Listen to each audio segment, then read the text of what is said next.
program's physician through 4 Olympic Games.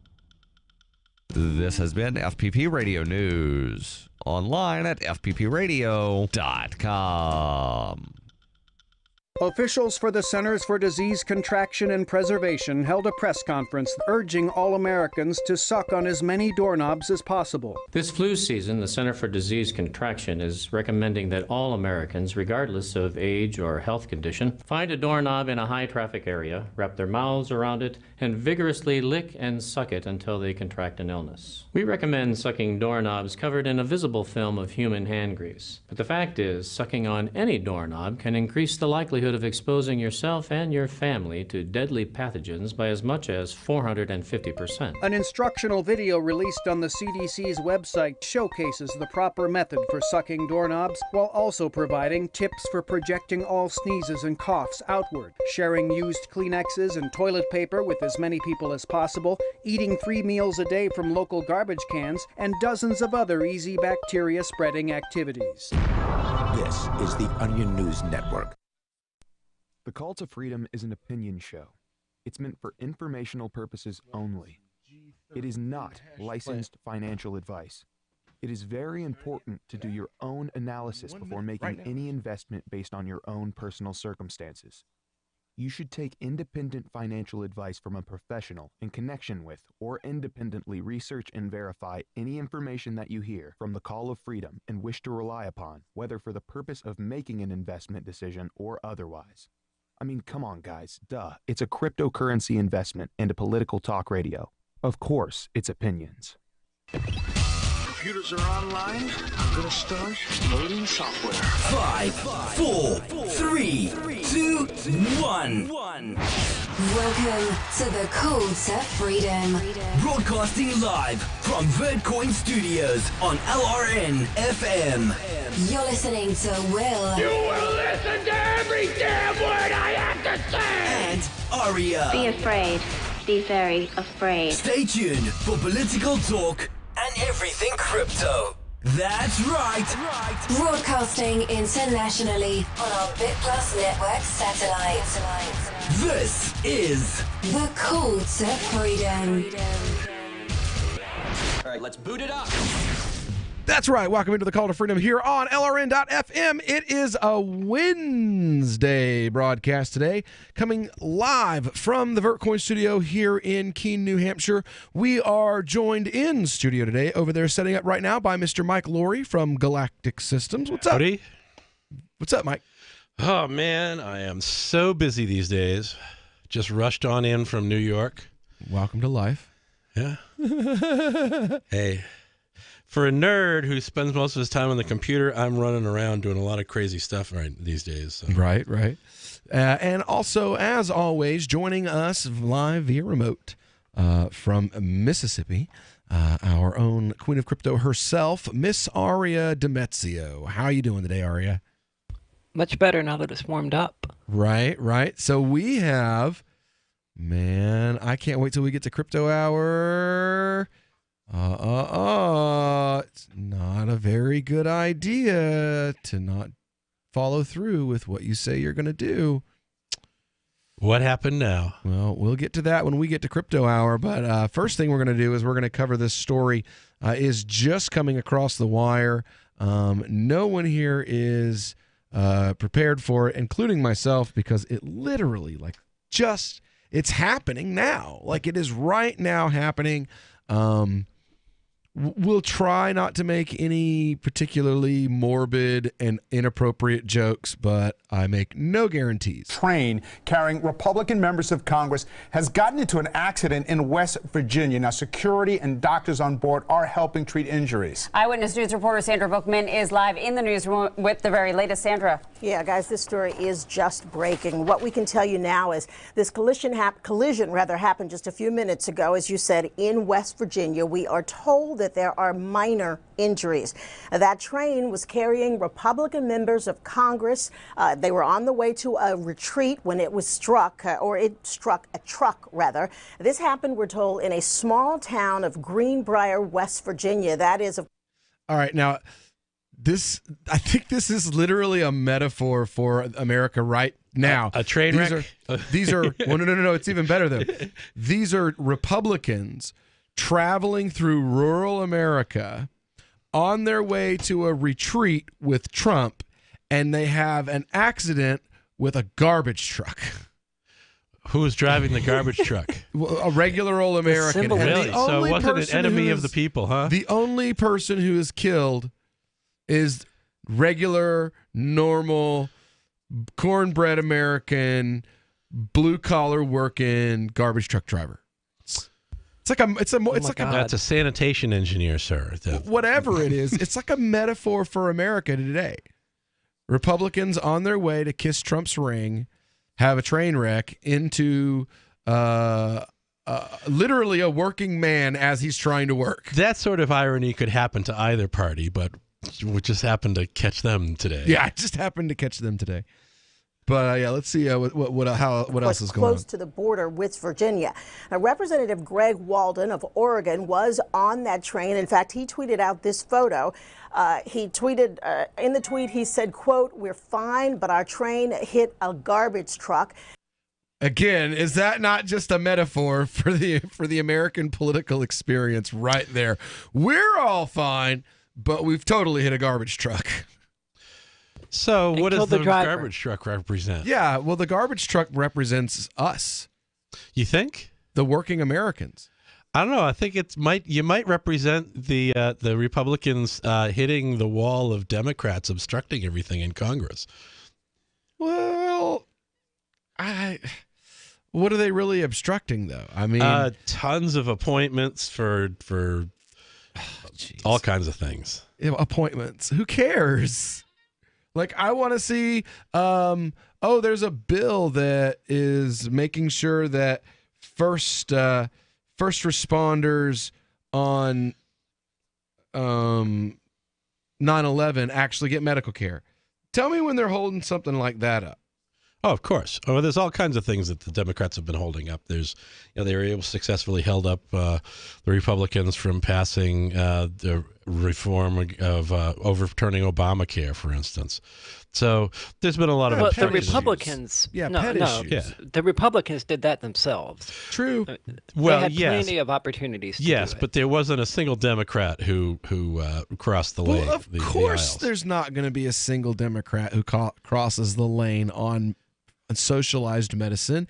It is like the issue of their party. Of course. So, like, as long as it's and that's something that I observed and actually spoke about a couple weeks ago, is that with Trump in office, as long as it's a pet issue, party line votes. You know what I'm saying? But when it comes to actually like screwing the American public, like FISA, of course, man, it's a totally bipartisan issue, man. They're happy to work together and pass bills like that. How many people have been screwed by FISA searches? I don't know. Let's go to Guantanamo Bay and ask around. I haven't been there lately. Have you? No, I haven't. But just because they're out of sight doesn't mean they should be out of mind. You know, and like the United States government is currently running a number of torture chambers all over the earth. That's something we really should kind of, as American citizens, taxpayers, voters, even if you're none of the above and you live here, this is being done in your name. It's something we should at least acknowledge and try to be aware of. And how we treat our prisoners is important in terms of as an example of how we would want our people to be treated if they were held prisoner by some other group that was opposing the United States. But at the same time, caning is immoral and horrible if it's being done by Singapore to an American kid for like busting out car windows. But if, you know, we're true, but I haven't seen anybody held at Gitmo be beheaded like Daniel Pearl was. Again, though, we did kept alive when they were trying to kill themselves, and force-fed, had feeding tubes that shoved down their throats and noses. Sustained torture, for years and years. At least Daniel Pearl wasn't forced to live through that for a decade or two of being systematically over and over again brutalized by people who at least we in the entire world looks and says, okay, those people, what they do, that's illegitimate. And the United States government doesn't have that. We get, well, it's the United States government, and whether it's legitimate or not, we can't do anything about it. At least when, you have Daniel Pearl, we leveled, the entire world was ready to level a whole city to get back at the people who did that. We have tortured dozens of people without trial. We have people what that were have those children. people done? Daniel Pearl was a journalist. Okay, he wasn't a lot of these people, he wasn't someone who had bomb vested people or organized a lot of these terrorist people attacks. They're saying that aren't that 85% I agree innocent. that everybody we don't that's know in what those, they've done because they refused to give them a trial. Exactly. Well, that's partly true. The military has been trying to give them military tribunals under the rules, under the law, the laws of war, under the Geneva Conventions. But we had to declare war American for that legal to groups that have been on the left that have been systematically obstructing the military's ability to pursue war crimes tribunals against these people, and that's the only real reason why they haven't had the trial, because of this obstructionism in the legal system. Ross Ulbricht was convicted in early 2015 of running the infamous Silk Road Underground Market. The Silk Road was a gift to humanity and helped reduce the harms brought on by drug prohibition. For this good deed, Ross has been sentenced to life in prison with no possibility of parole. Now, an appeal is Ross's only chance, and he needs your support. Please visit freeross.org, where you can contribute via various methods, including Bitcoin. Visit freeross.org. That's freeross.org. Free Press Publications is an independent, alternative media and publishing company founded in June 2009 with the mission of ensuring a free press for the freedom movement, and is committed to spreading the message of peace, freedom, love, and liberty. FPP also gives new authors an avenue for publishing freedom-oriented material. FPP brings you daily news and commentary on the website fpp.cc, as well as a daily 5-minute newscast, FPP Radio News, and weekly news, views, and commentary in the FPP Freedom Minute and Peace, Love, Liberty Radio at fppradio.com, and the monthly newspaper FPP News at news.fpp.cc. Find FPP online at fpp.cc. That's fpp.cc, as in Creative Commons. Imagine someone in your community getting in their car, turning on the radio, and hearing the Liberty Radio Network. You can make that vision a reality with your own micro radio station. Visit broadcast.lrn.fm to learn how you can put our programs on the air in your area. You can have LRN.FM running around the clock, and you can even add in your own local shows. Building a radio station is simple, but programming isn't. That's where LRN.FM comes in. Learn more at broadcast.lrn.fm. That's broadcast.lrn.fm. So you've signed the Shire Society Declaration and are planning your move to New Hampshire to be around more liberty-oriented people. Next, sign up for the Shire Society Forum at forum.shiresociety.com. There are a bunch of people there who are already in the Shire, and they want to meet you. If you're already in the Shire physically, you should also come by the forums. Remember, not everyone uses Facebook. New people are signing up for the Shire Society Forum every month, so drop in and say hello at forum.shiresociety.com. The 3 most important things you can do for LRN.FM are: 1. Let your friends know you're listening to LRN.FM on your social networking profile. 2. Buy the things you buy online through shop.lrn.fm. 3. Give $5 a month to the AMP program at amp.lrn.fm. It's my firm belief that the AMP program is the best use of your charitable dollar among liberty-oriented groups. Support all your favorite organizations, but make sure you give $5 a month to the AMP program at amp.lrn.fm. On Free Talk Live, we're bringing people to the ideas of liberty every day.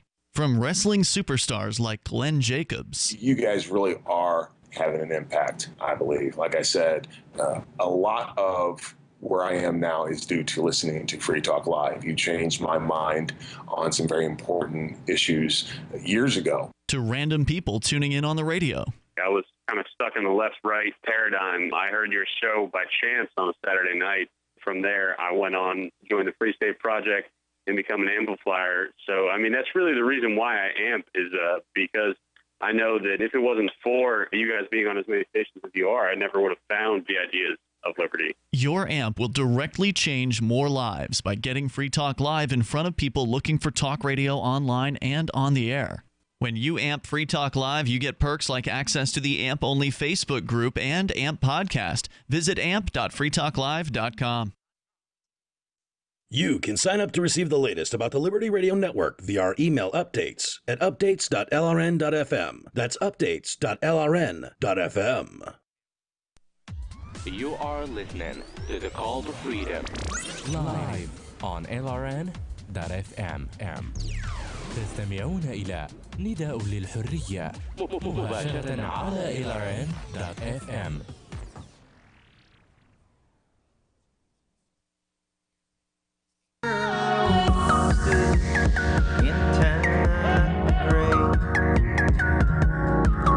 Stone walls line the road.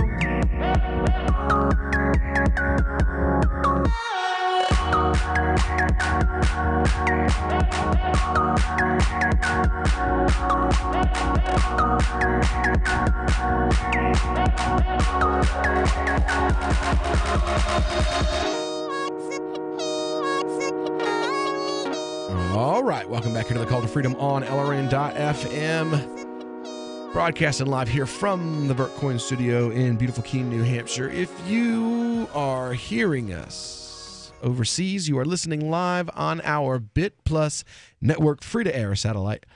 And it's another beautiful day here. Joined in the studio by Mr. Mike Lowry from Galactic Systems and live via remote by our cryptocurrency queen herself, Miss Aria Demezio. And I've got an interesting and humorous story here about immigration. You know, one of my favorite topics to discuss here on the show is immigration. And I'm just, sometimes you see these stories and like you have to check and make sure that it's not the Onion. You know, this actually does come from the Chicago Tribune. This is legitimate, like a real story. Air quotes, legitimate. Right? Well, I mean, it's a story about like people. This isn't the Onion. It's not, this isn't a, it's not satire. I don't give much credit to much media at all these days. True. But it's not satire at the very least. It says, lawsuit filed after one twin boy born to gay couple granted U.S. citizenship and the other denied, which is a little odd to me.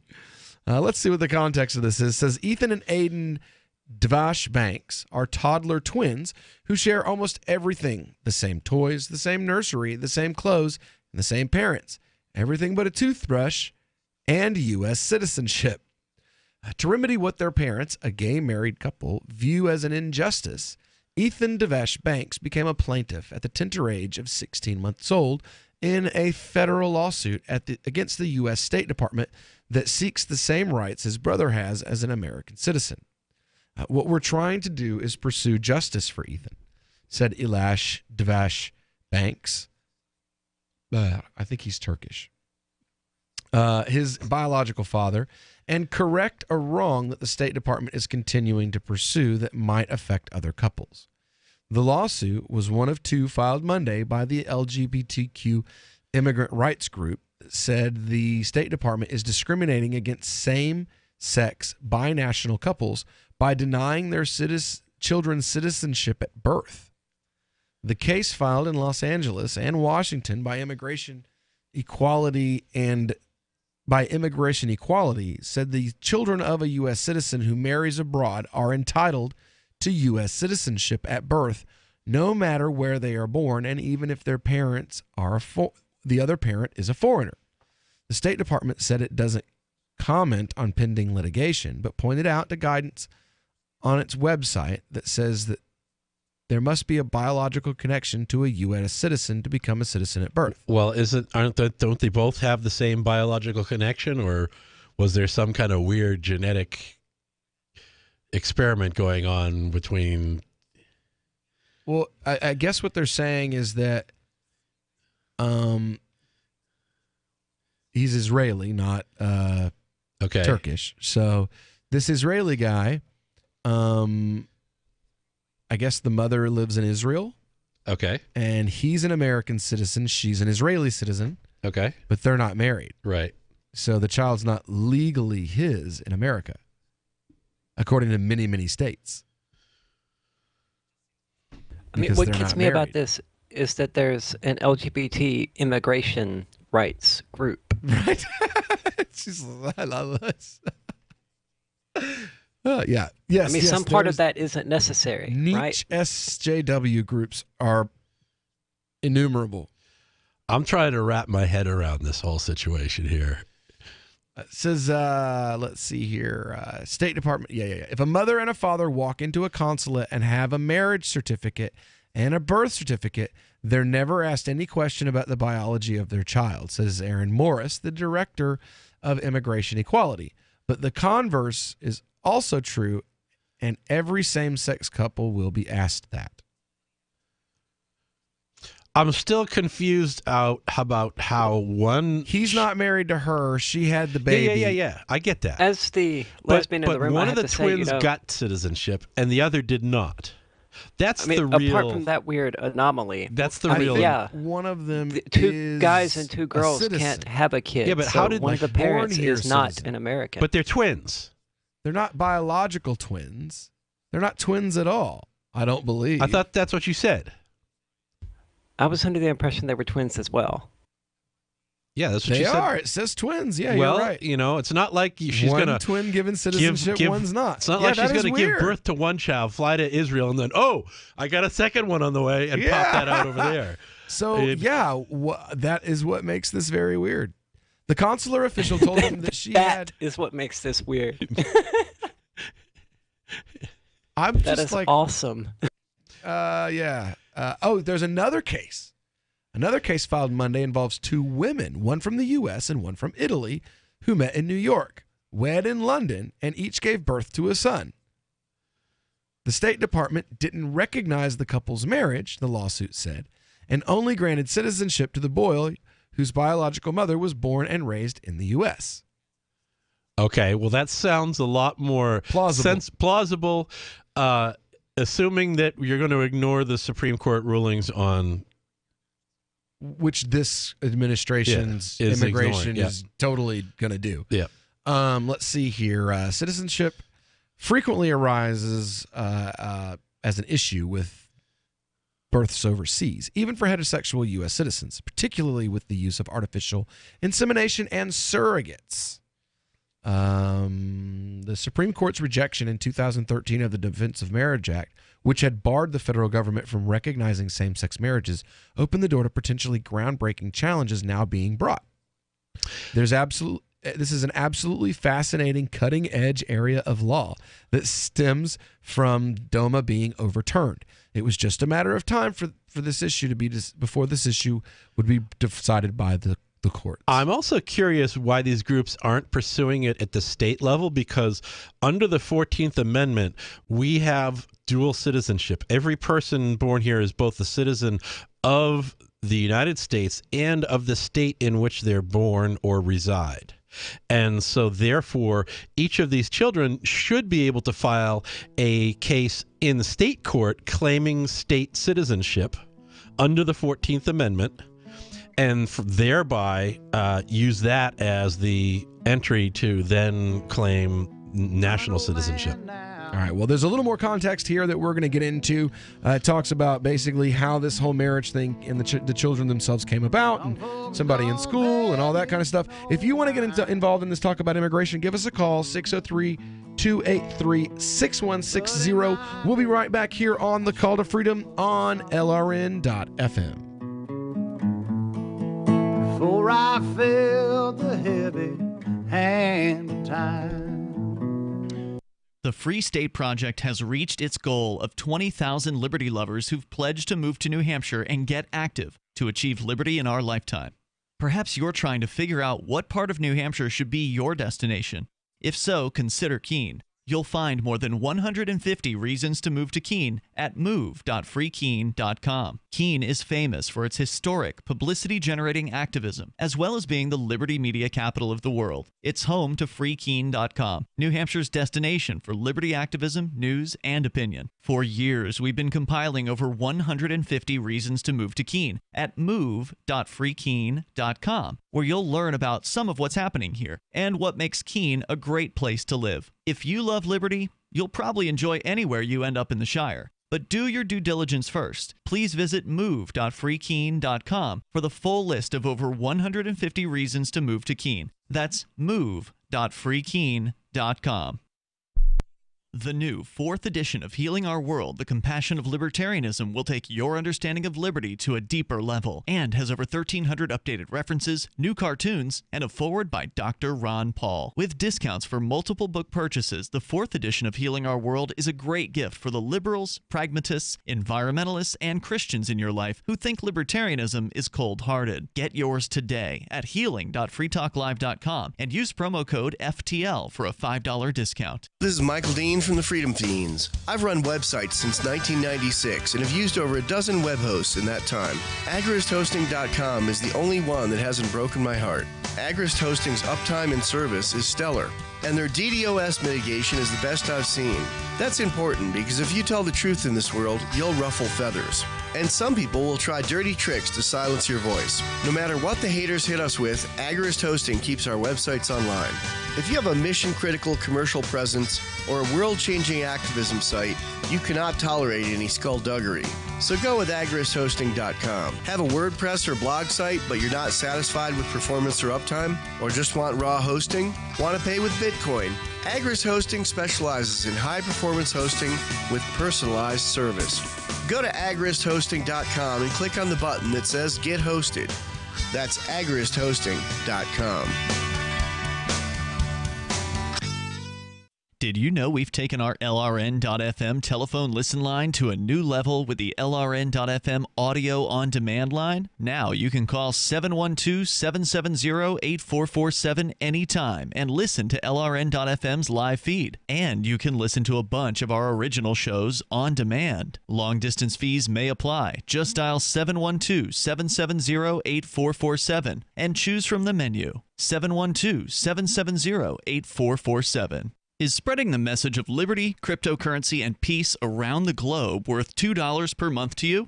As you may already know, in addition to our internet feed, LRN.FM broadcasts on free-to-air satellite across North and Central America, as well as Sub-Saharan Africa. And we've been available on satellite for free 24/7 since 2010. The LRN.FM free-to-air satellite signal is reaching some of the most oppressive regimes in the world, and there's no doubt our ideas are making an impact. You can learn more about the channel's impact by watching the 3-minute video at fund.lrn.fm.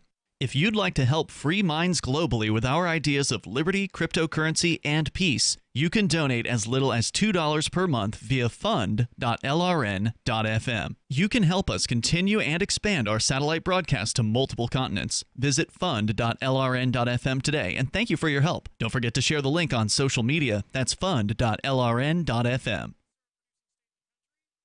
What's up next? Visit the Liberty Radio Network program guide to find out at shows.lrn.fm. That's shows.lrn.fm. This is Angel Clark, and you're listening to The Call to Freedom on LRN.fm. Bruce Fenton is involved in space.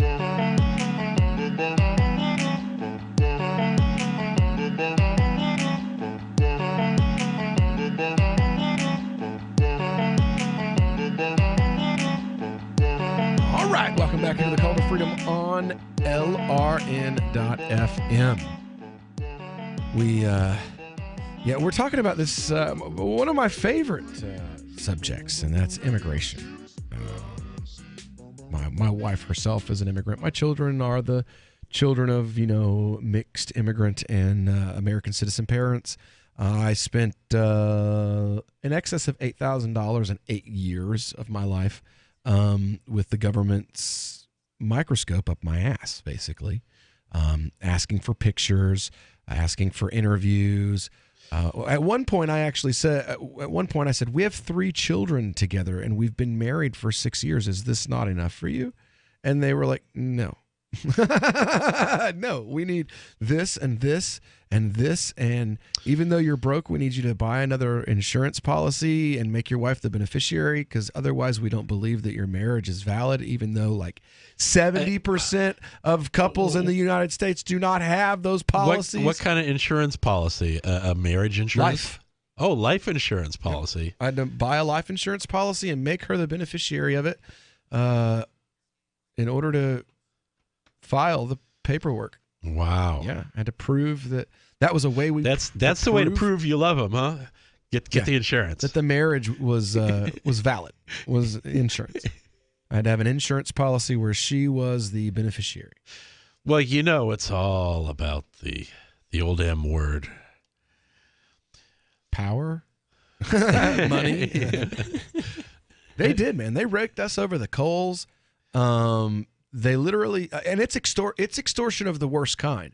And then they literally sent me a letter. My wife is breastfeeding our second child, and I get a letter in the mail that's like, look, this piece of paperwork didn't come through like it was supposed to, so your wife's got 30 days to leave the country, and if she doesn't leave, we will send armed men to your house in the middle of the night to throw her in a jail cell until you can come up with the $2,600 to send her back to Africa. And we have no problem doing that and tearing her away from your crying children. And then she won't be allowed to come back to the country for 10 years. And we had to go and hire a lawyer, pay a $1,700 fee for an emergency meeting with a judge. And then that stopped the deportation proceedings for 2 weeks. And then we paid another $1,500 to refile the original paperwork from day one. A year and a half into the process, had to go back to first day and restart the whole thing over because of one bad piece of paperwork. And I've literally been there and seen girls from Germany, like pretty white, blonde hair, blue-eyed German girl who had the almost exact same thing happen to her, where she went in there and she was like, look, this is my receipt. I have a receipt. You mailed this to me. It has an official government stamp. This is a receipt. It says I sent you this $1,500 and that I sent you this paperwork. And the lady says, well, we don't have a record of it here. She's like, but I have the record of it here. And the lady says, we're sorry, ma'am. That doesn't mean anything to us. We're going to need you to refile. And she was like, okay, so I just go get paperwork and I file. And she goes, no. We're going to need you to submit another $1,500 filing fee as well. And she's like, but I pay. I have receipt. I pay. Yeah, and when you send these things, you need to have certified mail. It doesn't mean anything. That doesn't really. No, nothing. It doesn't mean anything. She literally had a piece of paper from the government that had an impressed, like, oh, sure, government seat, like it was from immigration. Yep. All the stamps and signatures and everything. This is your receipt that shows that we got this.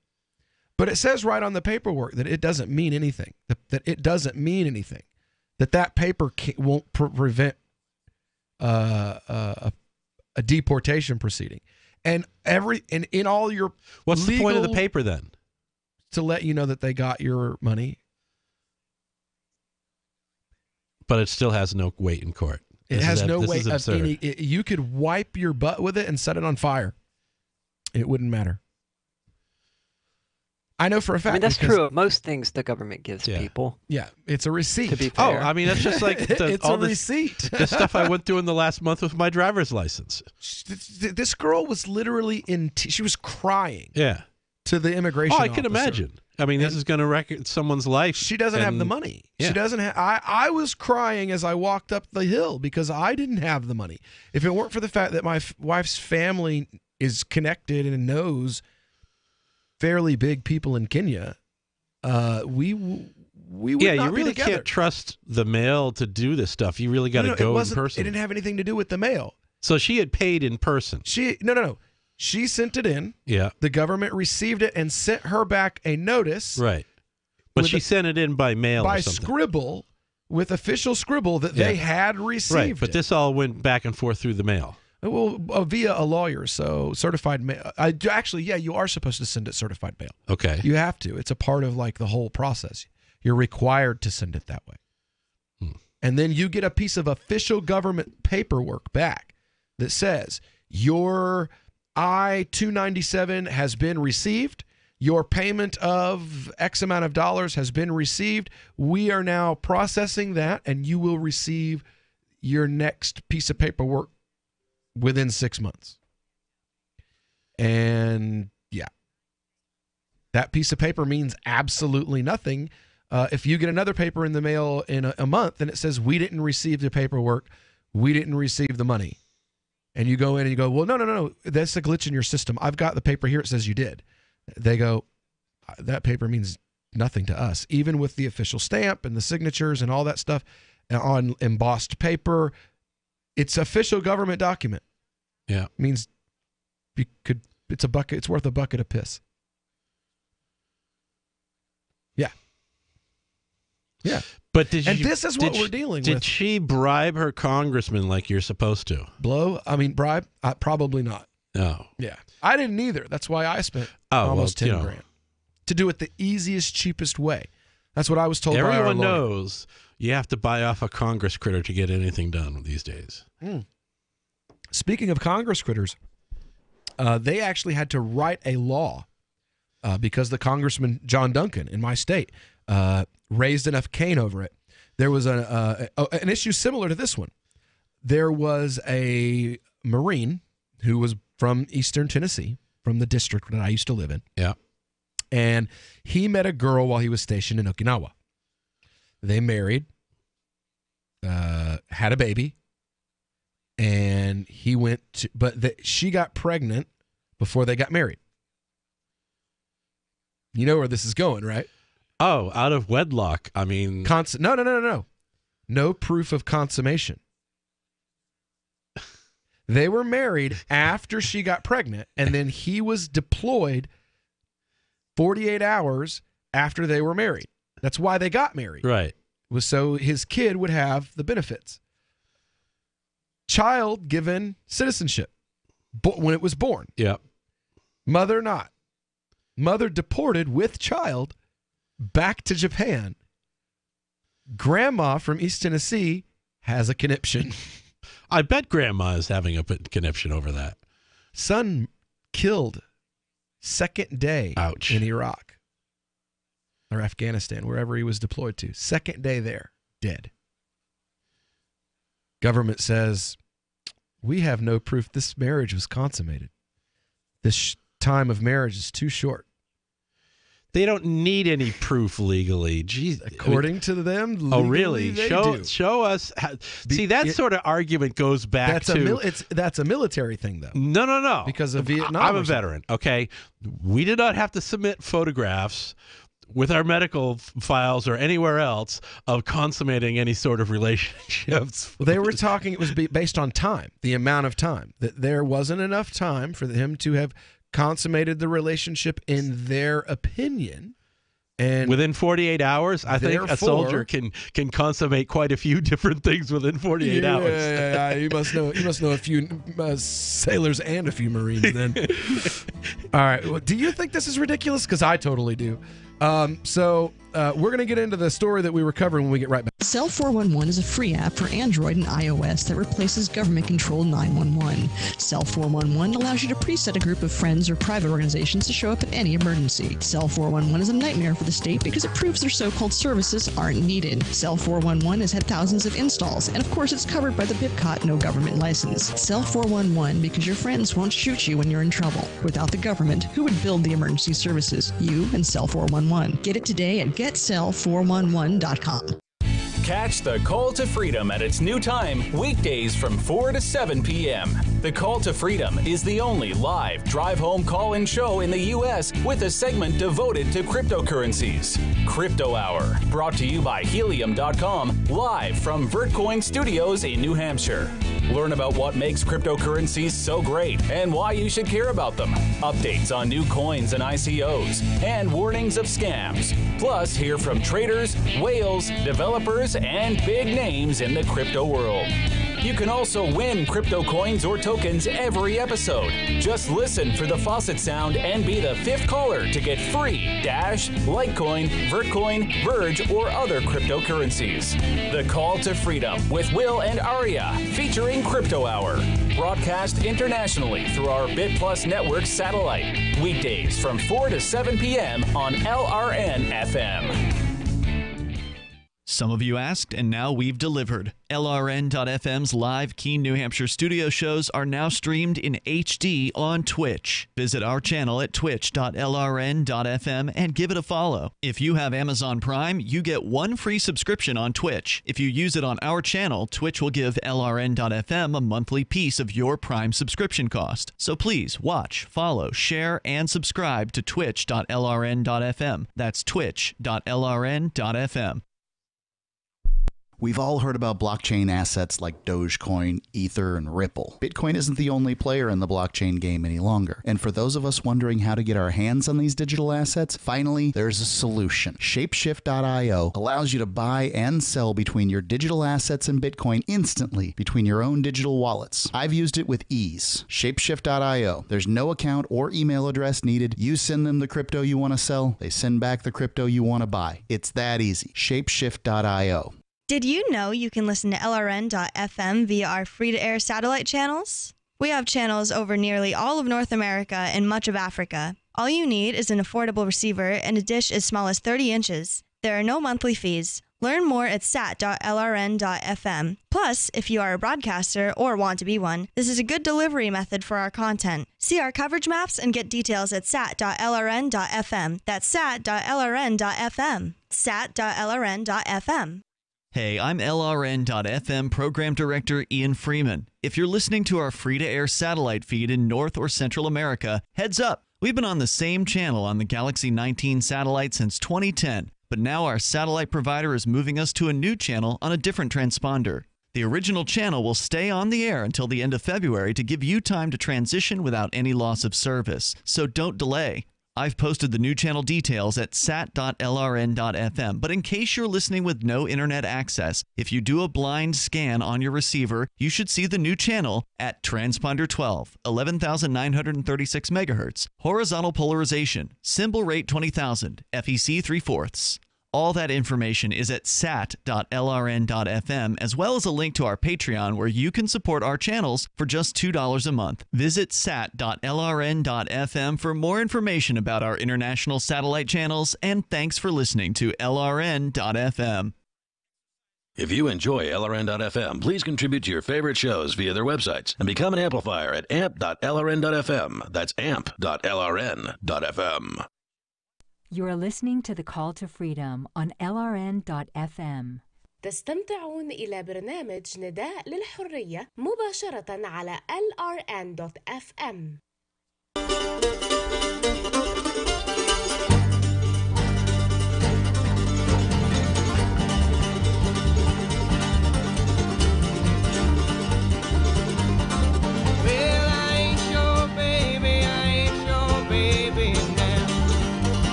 All right, welcome back here to the Call to Freedom on LRN.FM.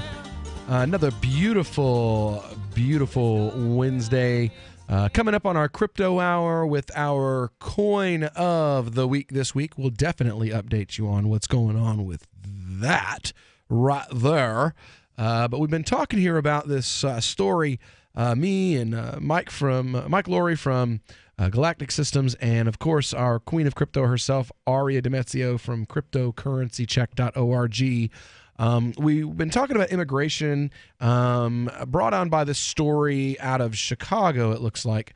Now, here is some extra context to help you understand. Hearing that this is coming from Chicago, I have to wonder if the fact that one kid got citizenship and the other kid didn't, I have to wonder if they only paid half the bribe that was expected. Right. It says here... somebody did something wrong. Right. Andrew Devash Banks was studying in Israel when he met his future husband, Elad, an Israeli citizen. Because they couldn't marry at the time in the U.S. or in Israel, they moved to Canada, where they wed in 2010. Each boy was conceived with donor eggs and the sperm from a different father, but born by the same surrogate mother in September of 2016. Oh, where were the so they're different not- surrogate eggs they're not from? twins. This is the kicker, I bet. That one of the surrogate eggs was from an American woman, and one of the surrogate eggs was from a non-American, and I bet that was the thing that the judge decided to split the two over. It says everything seemed fine until the couple brought their cranky infants to the American consulate in Toronto a few months later to apply for citizenship, and the woman at the counter began asking probing questions that they found shocking and humiliating. The consular official told them Of course they did. She had the discretion to require a DNA test to show who the biological father was for each boy. Without those tests, neither son would get citizenship. The men knew that Andrew was Aiden's biological father and Elad was Ethan's, but they had kept it a secret and hadn't planned on telling anyone. I started crying, Andrew Devash Banks said. These are twins. How can you differentiate between them? They were literally born minutes apart. After submitting to the DNA test, That's not what twins means. Who fathered each boy? Yeah, they're not really twins. Yeah. Well, surrogate. They're what's a paternal? No, what's the word? Different eggs from different mothers. That's I mean, they're not in any sense not even- biologically related. That's not even fraternal twins. No, not fraternal twins either. It says after submitting to a DNA test that proved who the father of each boy was, the couple received a large and small envelope from the U.S. on March 2nd. The big one included Aiden's new passport. The other was a letter notifying Andrew that Ethan's application had been denied. The family has since moved to L.A. to be closer to Andrew Devash Banks' family. Ethan came on a tourist visa. It expired last month. He currently doesn't have a legal status. Was this consular official in Toronto by any chance named Kim Davis? I don't know. She was the clerk, if you recall. Yeah, in Kentucky, who yeah. refused to grant a marriage license to a gay couple. And so I'm wondering if maybe she's been promoted up into the diplomatic corps by our illustrious Trump administration. Huckabee's daughter or son or whatever it is now White House press secretary. So why wouldn't Huckabee's right-hand lady? I mean, he was down there and they were playing We Love Jesus songs and singing hymns and holding her hand up in the air and all that stuff when she was in trouble. So he was running. That was when he was running for office, right? He was talking about. Yeah, he was running for president. He was going to run for president again. Yeah. And now he's just got his she-male daughter. No offense, Aria. None taken. That's offensive to she-males. What should we call? Like, she's like Yogi the Bear in a dress.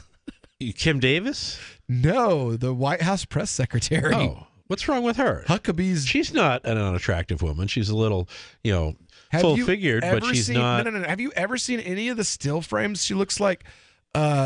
She Dude. looks like if the two guys in Brokeback Mountain actually had a baby. Dude, you know that the left-stream media is picking Even if pictures Fox that News make her takes look the as bad pictures as of her, possible. Even if it's a Fox News still frame image of her, it still looks like Harry and the. I mean, she looks like a transvestite donkey witch. She does. She does. looks like Harry and the Hendersons had a baby with I don't know. Michelle Bachmann. I've seen plenty of pictures of her. She doesn't look that bad.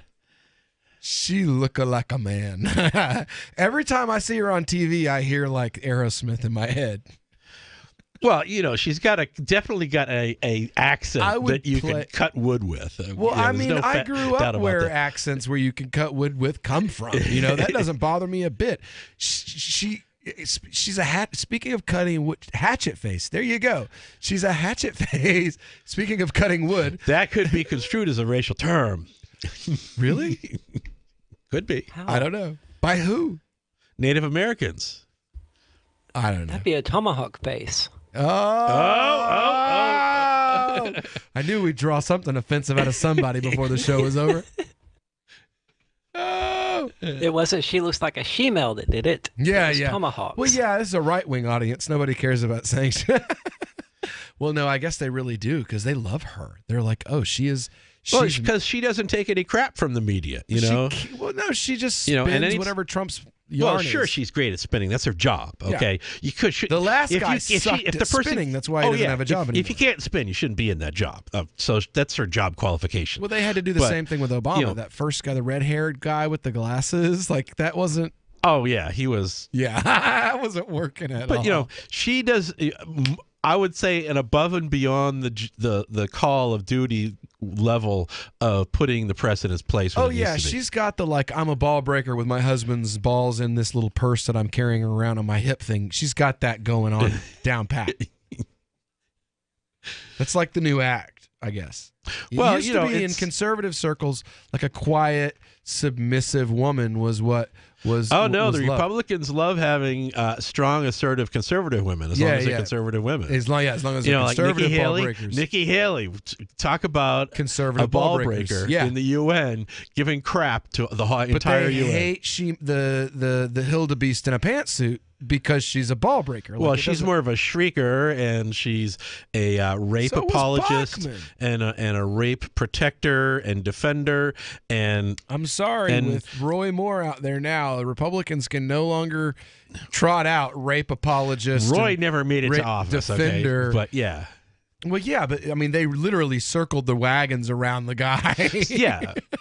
So, but the thing is there was never actually any evidence on his case. The media made it seem like it was equal to Monica Lewinsky or Monica Paula Lewinsky. Jones. You can't really classify Monica Lewinsky as rape. I mean, she was on her knees with that thing in her mouth. According to the Clinton administration, their relationship at where he had the preponderance of power in the office was essentially sexual harassment that bordered on assault. Because of his position of power. And Clinton not only had that standard in his administration, except for himself, he intentionally took a retired naval admiral out of retirement who had had a consensual relationship with a subordinate while in the service, just so they could court-martial him and keep his pension. And strip him of his pension. Well, yeah, that was so they could cut. That was going for the budget. That was saving money. No, there was one admiral's pension is in a piss in the bucket for the budget. You know that. I think Aria disappeared. Yep, she disappeared. What? The computer just told me Aria disappeared. Oh, she bailed? Yeah, well, or she got cut off. Yeah, she got cut I haven't been enjoying the status of internet communications much these days. It's been, I don't know. I know the sun's not really that active, so it shouldn't be anything like that messing with communications. But but it is. So, all right. Well, when we get back here on the Call to Freedom, it is going to be time for the Crypto Hour. Awesome. It'll be brought to you by Helium.com. So stick around for that. We've got lots of news, and we've got an update on what's going on with this week's cryptocurrencycheck.org coin or token of the week when we get back here on the Call to Freedom. In the bones of the others, my colors, they change with the sun. My branches were higher than anything on the hillside on the day that I watched them all come. This is the Onion Week in Review. In local news, a succession of terrible events failed to befall a 33-year-old riding a longboard to his digital media job Monday. Shocked bystanders helplessly watched as media developer Jake Reston skated safely through Manhattan traffic without flipping over on his obnoxiously oversized skateboard and smashing his stupid face into the pavement, with many saying they were horrified at the sight of the floppy-haired little shit walking into his office unscathed. It was one of the most horrible things I've ever seen. He wasn't even hit by a car. I was just praying that someone would step in and throw him off his stupid little skateboard and punch him right in the mouth. In other news, a study finds owning a cool leather jacket is more rewarding than raising a child. A community garden sprouts the first condom wrapper of spring, and a little turtle gorges on an entire raspberry. Tonight in the cabin, schoolmarm's telling about how they talk about corpulation down the school. Only a fool needs telling how to screw. Just let the pecker guide you. But come on, listen anyhow. This is the Onion News Network. Here's a chance to do a little activism while you're cruising Facebook, Twitter, or Google+. Between the LOL cats, the recipes, the hot girls, and the inspirational sunrise memes, Free Talk Live's posts pass by your newsfeed. Like them, comment. It gives us more exposure. If you don't see our posts, click like at facebook.freetalklive.com and then hover over it to click Get Notifications. It's an easy way to spread the ideas of liberty a bit further. I know you're busy, but you can spare that 1/10 of a calorie it takes to click on something. facebook.freetalklive.com.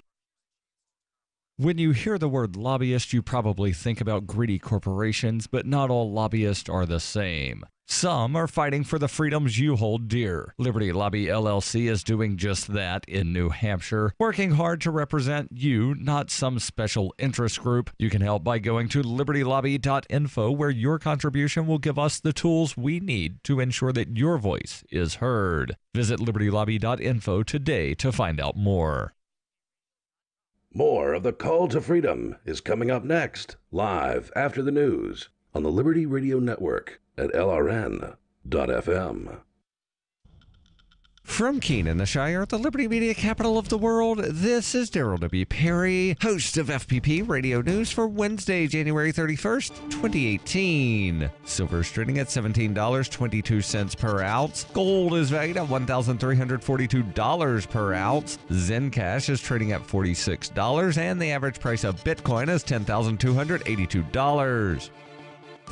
Antiwar.com reports President Trump has signed an executive order that is intended to reverse President Obama's intentions to close the detention center at Guantanamo Bay. Details are still emerging, but a leaked cable suggests this plan was in the offing for a while. Trump has been clear time and again that he wants to keep Guantanamo Bay open and that he'd like to fill it with new detainees. The cable told diplomats to assure worried nations that there are yet no specific plans to add to detainees yet. The Pentagon is expected to have to spend in the neighborhood of $500 million trying to get construction plans in place to keep the facility viable, as it was expected to have been closed long ago. Officials have yet to comment on the matter, and it's unclear when they intend to make any public statements on the future of the facility. It clearly does not make much sense to keep the site open if new detainees aren't anticipated, but admitting as much is likely to be politically risky given the site's history of abuse. For over 40 years, Roberts & Roberts Brokerage has been a trusted source for buying and selling precious metals. Gold, silver, platinum, and palladium. They don't feed the banks. They're Bitcoin preferred and have removed the minimum purchase amount for all orders paid in the digital currency. Call Roberts & Roberts Brokerage today for knowledgeable advice on buying and selling precious metals and a forward-thinking approach to new technologies. 800-874-9760 or visit online at rrbi.co.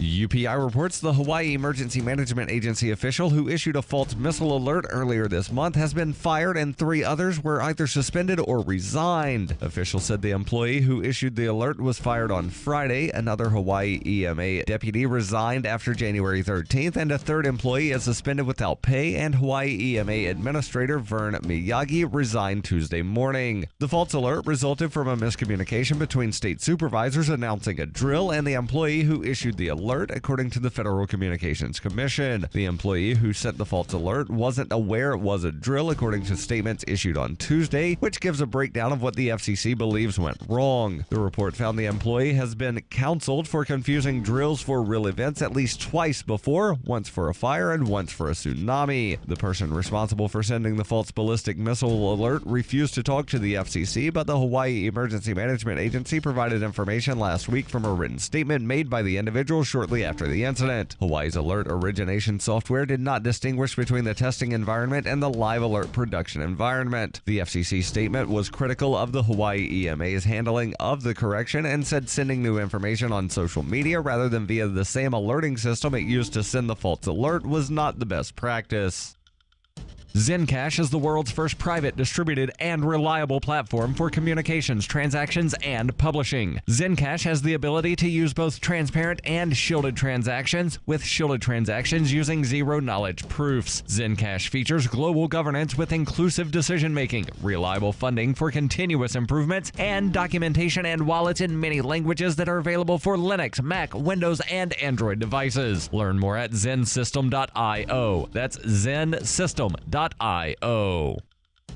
Reuters reports Texas Governor Greg Abbott asked the state's top police agency on Tuesday to start an investigation into Caroli Ranch, a training facility used by USA Gymnastics where young female athletes said they were sexually molested by the team's doctor. In a letter calling for an investigation by the Texas Rangers into the facility in Huntsville, Texas, about 70 miles north of Houston, Abbott said the public statements made by athletes who previously trained at the ranch are gut-wrenching. The facility had been used for regular training camps, but USA Gymnastics said earlier this month it had canceled training sessions and was exploring alternative sites until a permanent location can be found. The complex was opened by celebrated gymnastics coaches Bella and Martha Caroli in the mid-1980s and played a vital role in making the U.S. women's team a dominant force in global competitions. Last week, disgraced longtime USA Gymnastics team doctor Larry Nassar was sentenced to up to 175 years in prison for abusing young female gymnasts who were entrusted in his care. At his sentencing hearing in Michigan, about 160 of his victims gave harrowing accounts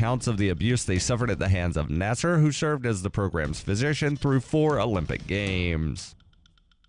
This has been FPP Radio News. Online at fppradio.com.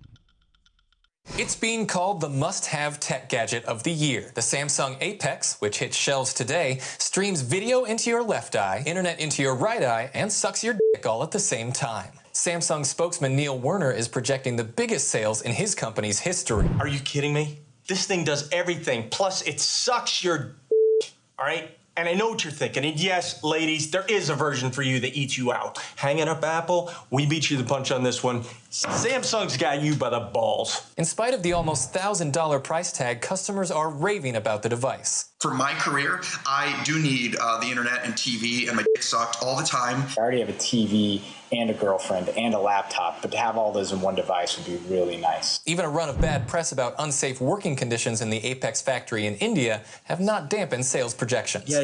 Factory, switch up, blah, blah. How about you just plug your eyeball straight into the internet and get your dick sucked? This is the Onion News Network. The Call to Freedom is an opinion show. It's meant for informational purposes only. It is not licensed financial advice. It is very important to do your own analysis before making any investment based on your own personal circumstances. You should take independent financial advice from a professional in connection with or independently research and verify any information that you hear from the Call of Freedom and wish to rely upon, whether for the purpose of making an investment decision or otherwise. I mean, come on, guys. Duh. It's a cryptocurrency investment and a political talk radio. Of course, it's opinions. Hold. Hold. Hold.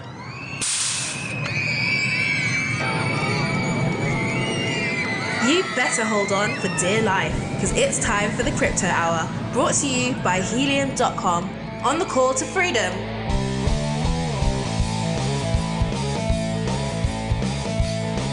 All right, welcome to the Crypto Hour on the Call to Freedom on LRN.FM. We are, it is Wednesday. Wednesday means that it is Coin of the Week.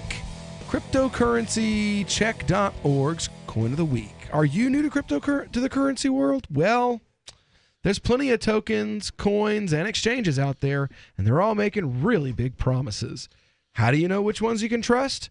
Well, Cryptocurrency Check at CryptoCheck at cryptocurrencycheck.org has got your back. They help you navigate this complex landscape by answering the question, is this legit or is this a scam coin? Before you move your war dollars into that hot new currency, token, or exchange, please be sure to check CryptoCheck by our own Aria Demezio. That's CryptoCheck at www.cryptocurrencycheck.org. Aria, you back with us yet, hun? I am. Awesome. So today is Wednesday, and everybody knows Wednesday means that it's time for our coin or token of the week. And this week, it was Ubiquicoin. So I'd like to introduce for you the one of the developers from Ubiquicoin. But, well, tell us what's going on, Aria. Well, we had discussed with them coming on this week, and I emailed them this morning like, hey, are we still on for this? I haven't heard from you guys in quite a while, and today is the day. And they're like, actually, today is not good for us. Can we reschedule it for some other time? So I responded back trying to, prod them in this direction, but also not trying to be like, look, no, that's not an option. It's today or nothing. And they have not replied to that either the last I checked, which was about an hour ago. It looks like they got plenty of people on their team based on their website, so you would think that somebody could answer the phone. Doesn't look well. Oh, yeah, they got, another one of those teams full of legal experts and financial advisors. And it's Token Pay Ripple Part 3, as far as I can tell. But it's hard to say for sure because, they don't respond in a timely manner. Yeah, I haven't looked into this coin myself. Can you tell me a little bit about it? Well, there's not a whole lot to tell from what I've seen. For the most part, it's another one of these attempts to create this merging of the old world financial system with the new one. Okay, Like so it's Token sort Pay of is a attempting to Ripley do. kind of coin in a Yeah, their white paper contains a bunch of legalese and nothing that makes any sense at all. And they have this thing called, I don't remember, but our own staff attorney, Tom, had never heard of the term either. I mean, their legalese is legalese that defines itself. Oh, so it's fabricated legalese, so like Right. invented words. Right. It's like, this is a Basel Tov, and in this Basel Tov, we will tell you what a Basel Tov is. Well, Yeah. Marklar the Marklar. Yes. Well, I'm looking on their site, and for their technology, I don't know why they are in their service interconnects under their technology. They're talking about accounts like investment options, health savings, educational savings, charitable giving, revenue sharing, debit card processing, currency movement, loan process. These guys have so many different services. I can understand why they aren't coming to the phone if they're actually working. Well, it's interesting to note that I found them through Facebook, and that will not happen again. Right? I should point out, though, that Ubiquicoin should be distinguished from Ubiquity, which is another blockchain company that actually a friend of mine runs, pretty reputable. Their blockchain is focused on basically digitizing and documenting land deeds and that sort of thing is their primary focus. So Ubiquity is different from Ubiquicoin. So just a little product differentiation for people out there. Yeah, we're definitely going to bring the folks from Ubiquity on as soon as we're going to add them to our possible guest list over the course of the next few weeks. There's also Ubiquity Networks, who makes wireless access points. Well, if they're not crypto wireless access points, I don't really care. No. Yeah. Well, no, I was just, it's got to be encrypted. making sure people knew that. Everything encrypted. Because we are privacy freaks. Well, I mean, I don't know about you guys, but I am. I'm a privacy Well, they do use industrial grade, encryption algorithms for their security keys. We might have to have them come in and talk then. But who doesn't? Yeah, if you Lots don't have of that, the it's like, U.S. government, Yahoo. It's not WEP anyway. And evidently, who else? Who recently got the government of Korea, wasn't it? Didn't the government of South Korea recently get got? So they got owned by North Korea? Yeah. Well, I mean, there's been all these security breaches in different places all over the companies, governments having internet security breaches in the last couple of years. So evidently they don't use industrial grade encrypted protocols for their. There's always the bigger your network is, the more complex, and there's always going to be things that are going to be overlooked. Like with the Equifax, where they overlooked one server in their entire network that they didn't give an update to, and of course, that's supposedly the entire responsibility of the IT director of Equifax, who has a music degree. But that's neither here nor there. The fact is that these kind of breaches are becoming so normal. You got to wonder, A, are they really taking it seriously, or are these corporate networks getting too big to be managed responsibly? I'm going to say the latter, probably. these networks are so expansive and the control of them so centralized that the web can only reach out so far, so to speak. You know what I'm saying? Like when you see a spider web, the small webs that are on the ground are very, very tightly wound, and nothing is going to make it through that. But those big, huge webs that you see, like in South America, for like those dinner plate sized bird eatings. Have you ever tried getting stuck in one of those? Well, I mean, the flies are going to fly right through it, though. It's made to catch larger prey. Oh, the moths and things like that. Sure. So that's the way it's going to work with your network security. The bigger it gets, the bigger the holes in that web are going to be. Oh, of course. You're going to have places where you have devices not getting updated, people forgetting about them, losing documentation and forgetting they exist entirely. But, and that creates all kinds of backdoors when those pieces of equipment don't get updated. And that's just going to happen more and more as you have a larger network. And so I'm, unsurprised. But at the same point, the other side of the coin there is that, people just being irresponsible about their entire network choices in terms of level of encryption and the required. That's everybody. Oh yeah, that's everybody. I mean, everybody wants even us. We have at least one device that we're like, oh man, you know what? I really don't have that as secure as it should be. At least one. Yeah, and most people are really lazy about their passwords. I would say probably a good 80% of people's passwords out there can probably be cracked within 24 hours. That's not good. Very, very not good. Even with, unless you have like a system like LastPass, you should be able to have like encrypted passwords that way that are almost uncrackable, like a Bitcoin wallet. Yeah. Well, there's other ways to do it without needing a system like that, and I've developed a few ideas that I've used for years on that. Very cool. We might get into that when we get back. Give us a call, 603-283-6160. We'll be right back on The Call to Freedom.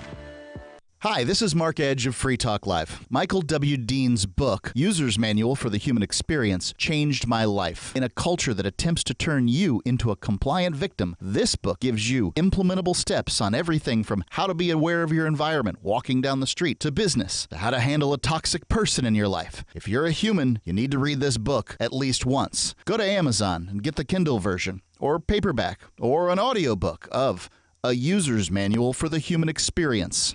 Since time began, tyrants have taken aim at personal liberties. Now there's a movie that aims back. The government has no more right to tell us what to put in our bodies than they have to take our guns or tell us what books we can read. 6 drug police were eaten by bears while raiding a marijuana farm. On your knees, you dirty hippies! Jesus. On your knees! What's the problem, officer? Today, many cops who enforce pot laws do so only because it provides them with cushy jobs, good benefits, and a chance to push people around. I was an undercover narcotics officer. The drug war is nothing but a farce. The Second Amendment says you got to keep you and your gat intact. Guns and Weed, The Road to Freedom. A film by Michael W. Dean and Nima Vadadi. DVD available now at gunsandweed.com or on Amazon. That's gunsandweed.com. Makes the perfect gift. Remember, that's gunsandweed.com. Now that you've found the Liberty Radio Network at LRN.FM, you may want to help expose others to our great programs. To assist you in doing so, you'll find resources at promote.lrn.fm, including details on how to get a free bumper sticker, quarter-page flyers you can print out and distribute, banners for your website, as well as files that will allow you to make your own custom banners and graphics. Visit promote.lrn.fm and help bring new listeners to the Liberty Radio Network. That's promote.lrn.fm. Are you sick of government lackeys who say you didn't build that? Are you tired of elitists who think you need a government permission slip for everything? Everything you do is an A to B conversation, and the government should see their way out of it. Create true free markets by adopting the BIPCOT No Government License. The BIPCOT No Gov license allows use or modification of any product, service, or software except by governments or government agents. Go to BIPCOT.org. That's Bravo, India, Papa, Charlie, Oscar, Tango.org. LRN.FM is proud to announce our official listening apps for Android and iOS devices. Now you can easily tune into our streams anywhere, anytime on your smartphone or tablet. Just visit apps.lrn.fm or search for lrn.fm in the Android or Apple app stores. Please download, rate us 5 stars, then share the link on your social media and let your friends and family know how you're listening to lrn.fm. Download it now, free at apps.lrn.fm. A congressman recently revealed that legislation totaling 2,900 pages and involving more than $1 trillion was available to members of Congress for less than 48 hours to study and consider. That's over 60 pages of legislation per hour. Do you think anyone read the entire bill? I'm Jim Babka with DownsizeDC.org. Consider a proposal buried in a 3,200-page, $388 billion bill, which would have empowered committee chairmen or their agents to examine Americans' tax returns. When this horrible provision came to light, no one claimed to know how it got into the bill. One congressman questioned said, "I didn't write it, I didn't approve it, I wasn't even consulted." If your attorney represented you this way, he might be disbarred. But this is how Congress represents you every day. That's why DownsizeDC.org has created the Read the Bills Act. You can force Congress to read their bills before they pass them at DownsizeDC.org. Join the LRN.FM Discord for live chat 24/7 at discord.lrn.fm. That's discord.lrn.fm.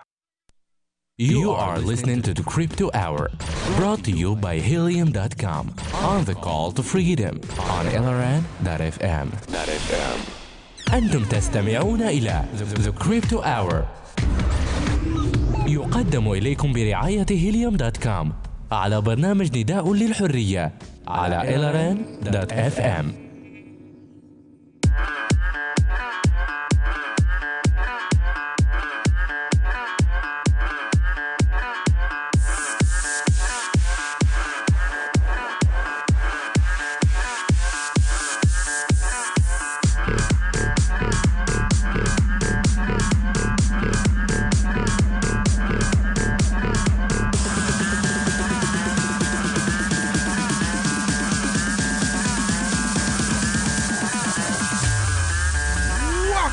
Call to Freedom on LRN.FM. It is the Crypto Hour here, brought to you by Helium.com. Do you want to start investing in cryptos? Do you want to do so without having to do all that busy work? You don't want to spend hours reading white papers and all that kind of stuff? Well, let me introduce you to Helium. It's a long-term savings accelerator. It's powered by Uptotal.com. And it watches conversion rates between cryptos and fiats for you so that it convert your funds when the time is just right.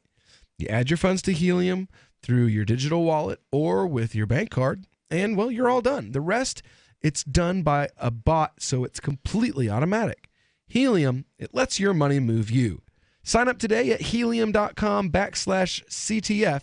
That's Helium with an E. HELEUM.com/CTF. And so we were trying to bring on Ubiquicoin for our coin of the week like we normally would have, but it turns out that they have decided not to show. Sad to hear. Better things to do, presumably. Yeah, and then come and defend their product in national media. Well, there's that, and there's, right. The thing is unlike a lot of these more private or dodgy coins, these guys all have their names and pictures right up there on the website. Mm-hmm. So it's not like that the media can't. Maybe that we're anarcho. Maybe we're pro. That could be because they're sort of a Ripple knockoff sort of thing. They're Fed.gov.coin thing. So we're philosophically opposed to them. So they may have thought they wouldn't find a friendly audience, which is kind of true. Well, we should always strive to be fair and balanced. Exactly. Right? We'll be fair, but if you are a Fed.gov.coin, we are going to point that out to our audience because, we feel that, there are different kinds of crypto investors out there, and most of the old hats are involved in cryptocurrency because they are particularly opposed to the concept of Fed.gov.coin. We have that now. It's called the American dollar, and we want to get away from it. We not create a digital version of it. Right. Ubiquicoin is, it's certainly not a scam. It's fair to say, but it's another one of those that I just ideologically oppose. for severe reasons. Well, anybody calling themselves a progressive coin brings my hackles up. Just because of the word progressive? Yeah.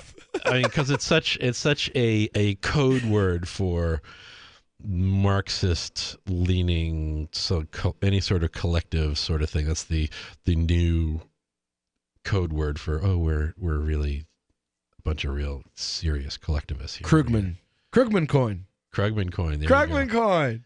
Oh my God. Oh no. I so need to make a Bitcoin fork now. We'll call it Krugman coin. Well, that would compete directly against Bitcoin Uranus, and I would be very, very, very, very upset. Well, we're going to break all your windows. There we go.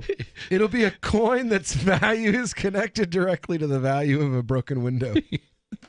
Or it could be related to the number of windows broken in a given week. Oh, that's great. We'd have to figure out a way to pick up those statistics. Oh, all right. Well, we do have good news, though. Since we can't bring on these developers and have a conversation with them, there was some news in the cryptocurrency world that I did want to cover that had come across my desk, and it was something I found interesting.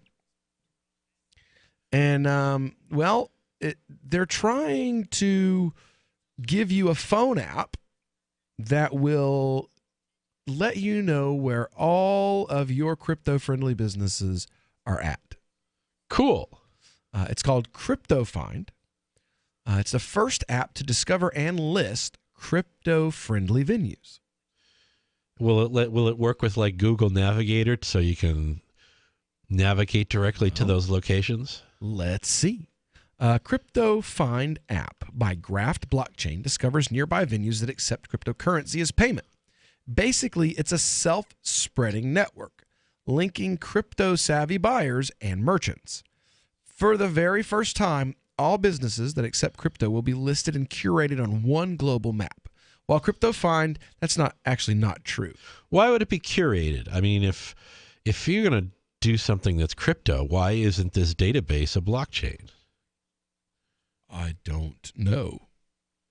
I'm just saying that it's what it says here. It would be anybody could join and it'd be immutable, so you could fill the whole thing up and not have what's this curating stuff. This is like another one of these buzzwords that I hear from a lot of these little millennial whippersnappers about how they're supposed to be going through and weeding out low quality whatever, and we're curating it like it's the Smithsonian Museum or something. Yeah. Well, maybe I'm thinking it's like what Ian does for. There's another map that's available out there that has crypto businesses on it, but it's not very well curated. Is one of the complaints that he has. You can go to a town's map and it will show 27 businesses, but when you do a little bit of digging, 6 of them are out of business, 4 of them no longer accept crypto, that kind of thing. So 27 is really like 9. And well, I'm not really those businesses. That 3 of them have moved because a lot of business owners that I've talked to who have started accepting crypto, you come back 6-12 months later, it's like, how many people actually use crypto with you? And it's like, 2 other than you, 2. Well, depending on how loyal your customer base is, that can still be good. We have, like here in Keene, and I guess it's because there's such a loyal and large number of cryptocurrency activists that live here that, we're able to, to sustain a fairly decent set of small businesses here in the crypto community. So, that's one of the beautiful things about it, and one of the reasons why I would definitely encourage people to come up and visit us here.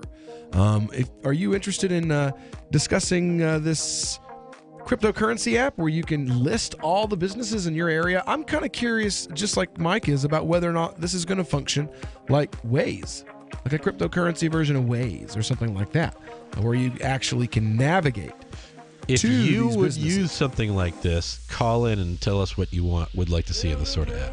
Very good. All right. So the number is 603-283-6160. Again, 603-283-6160. 283-6160. Give us a call here. We'll be right back on the Call to Freedom. Every single day and everywhere. Initiating satellite scan. Why did you move to the Shire? I moved here to the Shire because there's other people around who take liberty just as seriously as I do. I moved to the Shire because I saw videos of people challenging authority and thought that I could get support myself. It called to me, like, do this right now. I wanted to be around people like me who got it. And once I got here, I knew there was nowhere else that I wanted to be. I've always wanted to change the world. So I moved to the Shire to join people who were actually working towards doing the same thing. The people here are awesome, loving, and positive. It was for the adventure and for the feeling of something important is happening here. And I just wanted to come to sort of be part of that. Visit ShireSociety.com to read and sign the Shire Society Declaration and learn the reasons why, if you love liberty, you should immigrate to the Shire. Plus, add yourself to the Shire map at ShireSociety.com. That's ShireSociety.com. Radio is the most personal of mediums. I exist right now in your head. If you listen to Free Talk Live regularly, you know me. Free Talk Live is on more than 160 radio stations around the U.S. and has been downloaded on every continent around the world. Hundreds of thousands of listeners with ad packages from $600 a month to $6,000 a month. Imagine what we can do for your business, project, website, or idea. Email me, mark@freetalklive.com. So the protection of life, liberty, and property is what the Free State Project is all about. But it's an effort to move 20,000 people who understand. It's about demonstrating to the entire country that, yeah, we can have a free market, a truly free market. Making it just a freer, great place to live. It's the world's largest voluntarist libertarian community, and it's only getting bigger. That's amazing, to be able to move to a place where other people passionately believe in being free and independent. What the Free State Project is managing to do, though, is to put their money where their mouth is. It's physically getting up across the country and saying, let's go someplace and let's demonstrate the power of these ideas. There's a lot of kind of philosophy that surrounds liberty. There's a lot of thinking about it and talking about it. But here in New Hampshire, people are doing it. 101 Reasons Liberty Lives in New Hampshire, a documentary by Free State Project Early Movers. Watch it free at 101reasonsfilm.com. 101reasonsfilm.com. There are lots of ways to listen to Free Talk Live. Our podcast has been around since podcasts began, and now the FTL feed is loaded with content besides our full show archives. Did you know that we make it easy for you to customize your podcast subscriptions? We have different feeds, one that includes only our full shows, one with just the Daily Digest, and one with just the Edgington Post. You decide what you listen to. It's quick and easy to customize your feeds at feeds.freetalklive.com. That's feeds.freetalklive.com. If you're looking for work, it's a process of elimination, and you're trying not to be eliminated. So here's a tip for making the cut, and this might seem subtle, but to the person interviewing you, it's not. There is a world of difference between applicants who convey, "I need a job," and those who simply ooze, "I want to work," especially in these lean times when many you're competing with will seem desperate in "I'll take anything" mode. If you convey specific interest in this job at this company, you will be conspicuous. Thus, the value of going to school on the company you're applying to before the interview.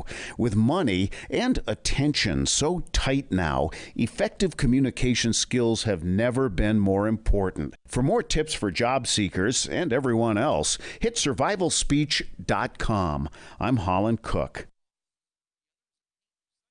You're listening to the best liberty-oriented audio streamed around the clock, on the air and online. This is the Liberty Radio Network at LRN.FM. You are listening to the Crypto Hour on the Call to Freedom. تستمتعون إلى The Crypto Hour على برنامج نداء للحرية. Live from the Verticoin studio, this is the Call to Freedom. It's the Crypto Hour, brought to you by Helium 47 here on LRN.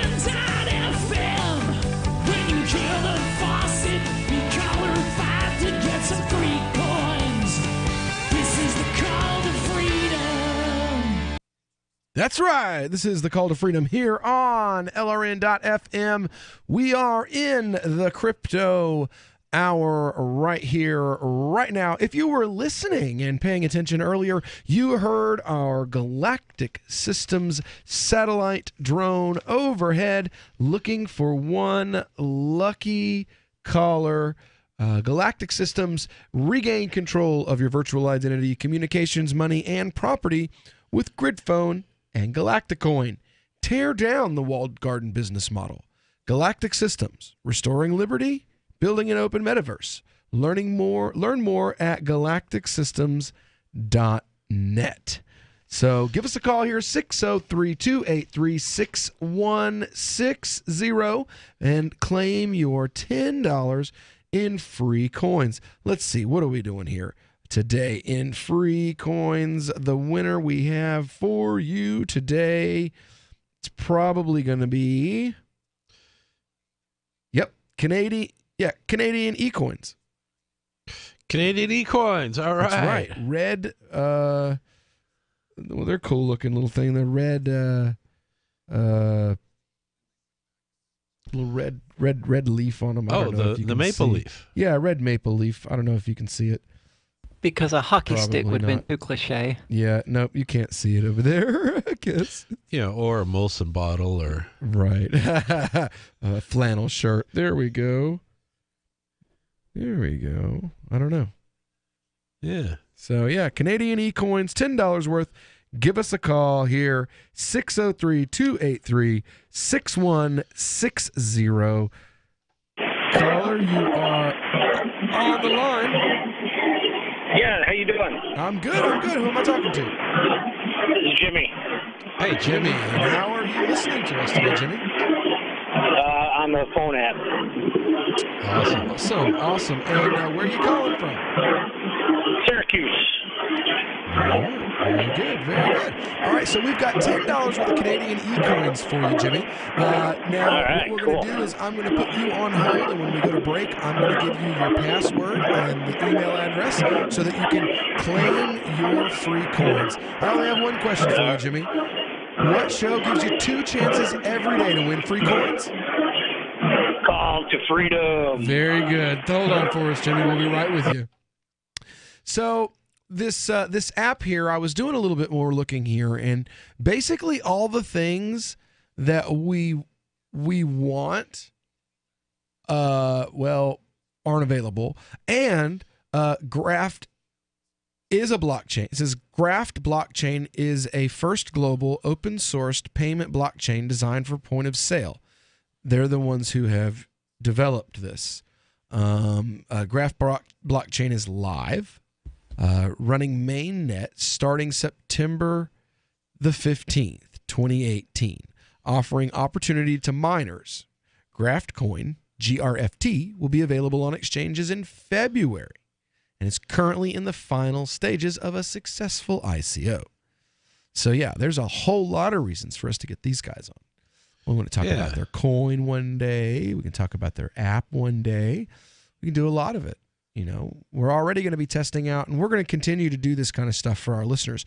We're going to test out some of these new apps that are coming out for this new fee-free exchange from Robinhood that you can use on your phone. We're going to try that out. Is that person peer-to-peer, or is that is there a central? It's a central kind of thing, it looks like. But it's only available in 4 or 5 states, and New Hampshire is lucky enough to be one of them. So me and Daryl Perry and a couple of other people are going to try it out. Then we're going to I think we're going to try this one out too. We're going to take a look at this app and try it out. And when it's available, it says CryptoFind is currently available on the App Store with the Android version scheduled to be released within a week. Cool.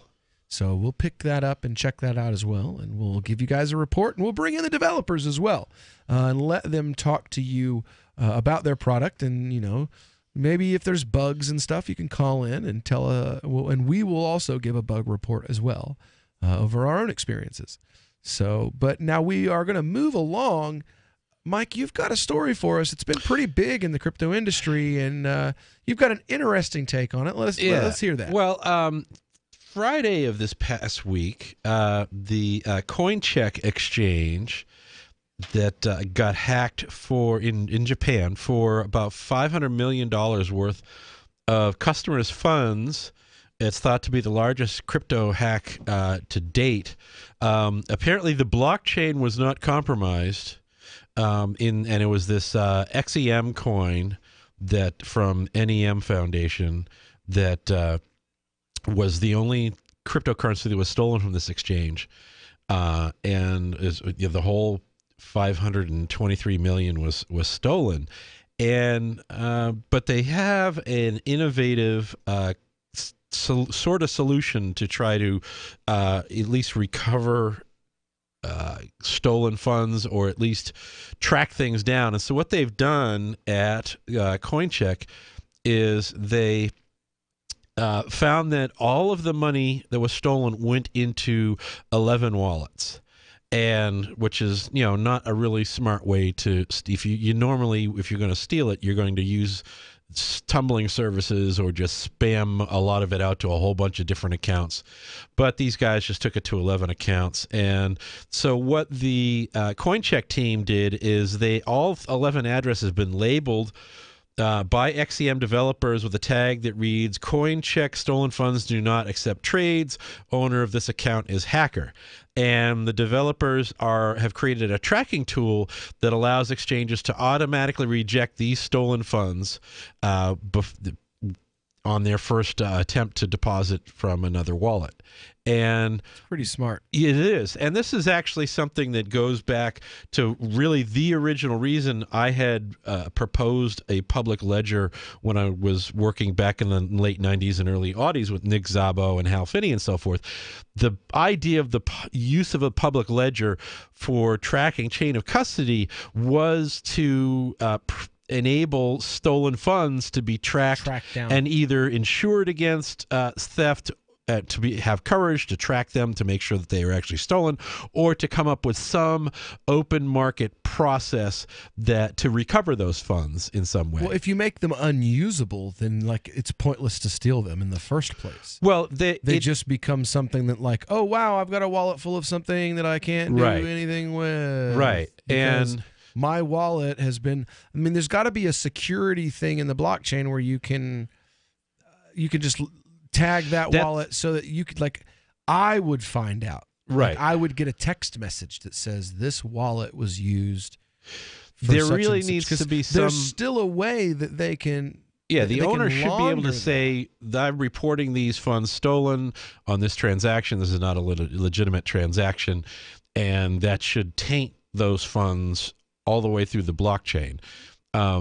The problem is when you get to, there are services that have been set up in various places around the world called tumblers that allow you to take, whether you have an honest reason or not, if you want to mask the origin of funds, you basically send the funds through the tumbler, and what that does is it mixes them up with a lot of funds from other people that are probably legitimate but trying to be anonymous, and by mixing them all up and then sending the right amounts but from different actual coins, you basically eliminate the trail for tracking down coins. And that's one of the problems with the using the tumblers to circumvent this chain of custody tracing proposition.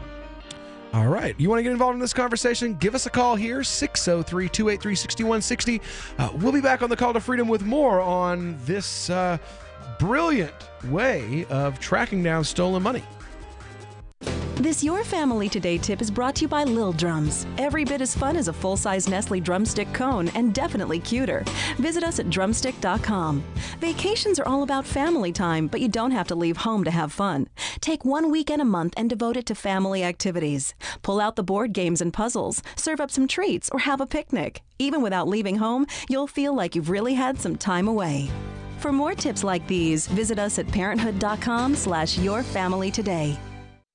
Catch the Call to Freedom at its new time, weekdays from 4 to 7 p.m. The Call to Freedom is the only live drive-home call-in show in the U.S. with a segment devoted to cryptocurrencies. Crypto Hour, brought to you by Helium.com, live from Vertcoin Studios in New Hampshire. Learn about what makes cryptocurrencies so great and why you should care about them. Updates on new coins and ICOs, and warnings of scams. Plus, hear from traders, whales, developers, and big names in the crypto world. You can also win crypto coins or tokens every episode. Just listen for the faucet sound and be the 5th caller to get free Dash, Litecoin, Vertcoin, Verge, or other cryptocurrencies. The Call to Freedom with Will and Aria, featuring Crypto Hour. Broadcast internationally through our BitPlus network satellite. Weekdays from 4 to 7 p.m. on LRN FM. LRN.FM now has a Discord. Discord is a free text and voice chat platform, and we now have our own server with a bunch of channels at discord.lrn.fm. You can join other listeners as they chat about various things during our live shows, or anytime, day or night. Discord software is available cross-platform, so you can have it on whatever device you want and take your chats anywhere. Join our Discord at discord.lrn.fm. That's discord.lrn.fm. What do you shop for that you could otherwise buy at Amazon? Pretty much everything, right? Amazon has competitive pricing and they deliver, and that's a big plus. If you could plan ahead in your shopping, would you be interested in saving up to 33%? There's a catch. You have to do your shopping in Bitcoin. But imagine those savings. It's like a huge raise. All you have to do is go to saveitpurse.com. We've saved thousands, and you can too. Plan ahead and save. Saveitpurse.com.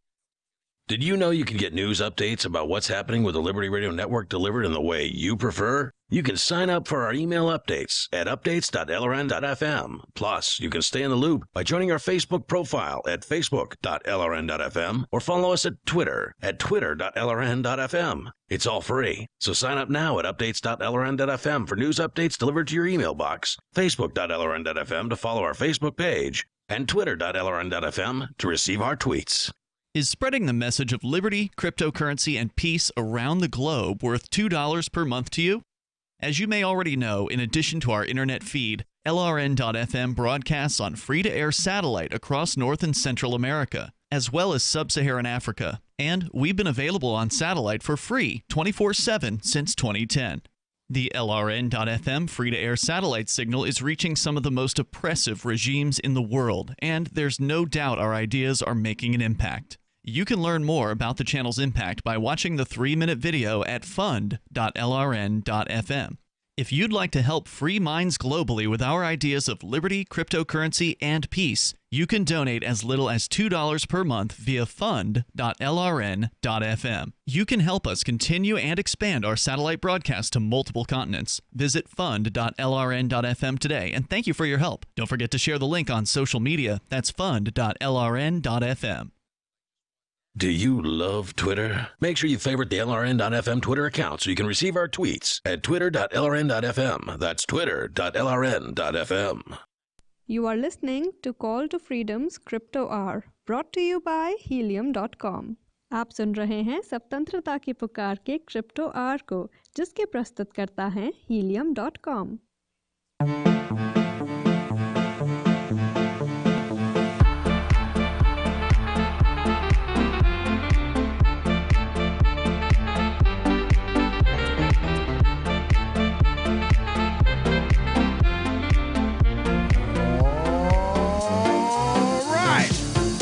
Welcome back here to the Call to Freedom on LRN.FM.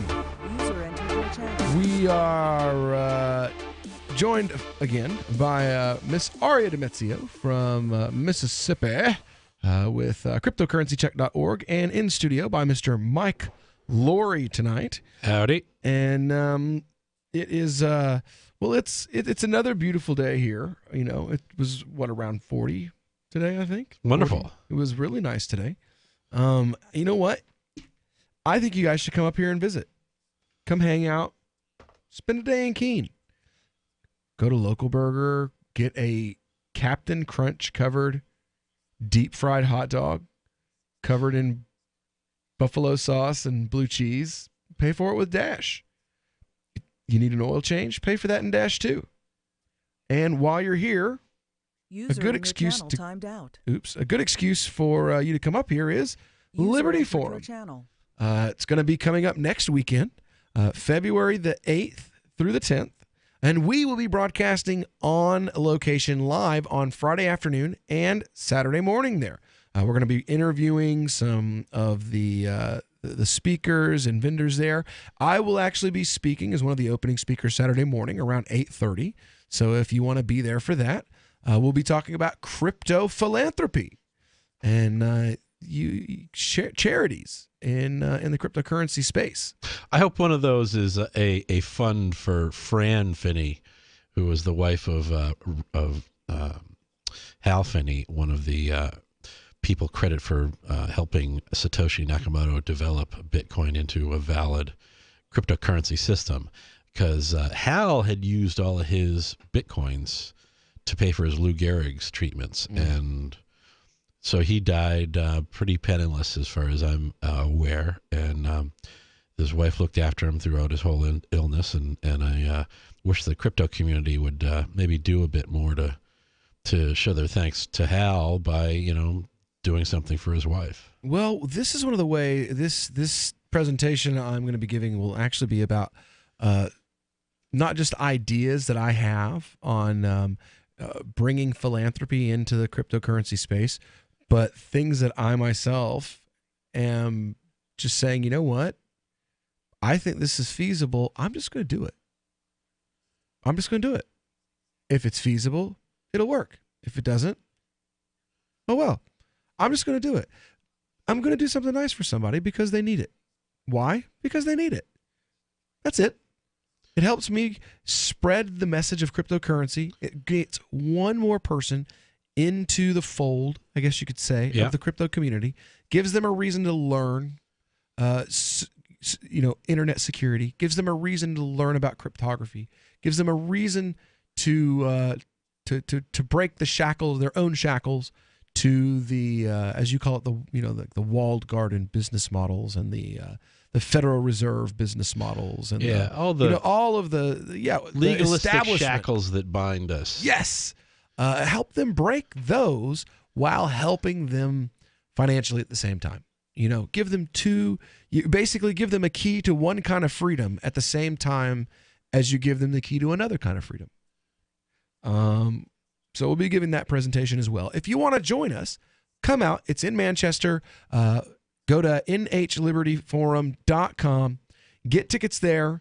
Get your hotel rooms are going fast. They're almost gone. Tickets are pretty close to gone as well.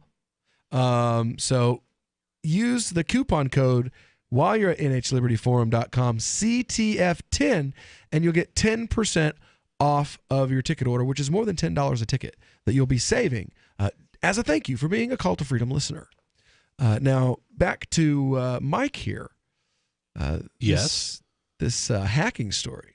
Yeah, it's an interesting story because of the proactive way that the exchange has been working to pursue the funds in labeling the 11 wallets that the stolen funds went into as hacker wallets and enabling other exchanges to track those funds. It's really, it's kind of like, when you see video of bank robberies, there's always like an ink pod that's in the bag of money that explodes and marks all the money. Yeah. And this is a great electronic marking tool that's going to allow people to integrate these in their exchanges and perhaps right into the blockchain so that it's a lot easier for people to declare funds stolen and have them tracked or essentially blocked from being used. Well, we do have a little bit of protest from some of the listeners in the Discord chat over here. High Tech Hate says, you guys are going down a slippery slope. Just ask Ethereum. What about Ethereum? Well, doesn't Ethereum have like their proof contracts or whatever so that you can stop? Didn't they just fork that into Ethereum recently? Oh, after the DAO hack. Well, what's wrong with that?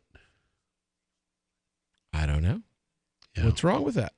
I think it's having built-in means of the community and the blockchain to self-govern, to self-regulate, is the way to avoid having government step in and regulate cryptocurrency. The one way you can avoid regulation is by building your blockchain to be self-regulating. Aria's back with us. Yay. Welcome back. Yeah, I've been back a few minutes. The issue... Sorry about that. That's my cat. The issue with Ethereum is that, if you want to have self-regulation, things like that, you do still have to have rules that are followed and that everyone agrees to. Ethereum breaks its own rules by forking its own blockchain in order to undo what the code Did they caused make to some happen. commitment to never fork it?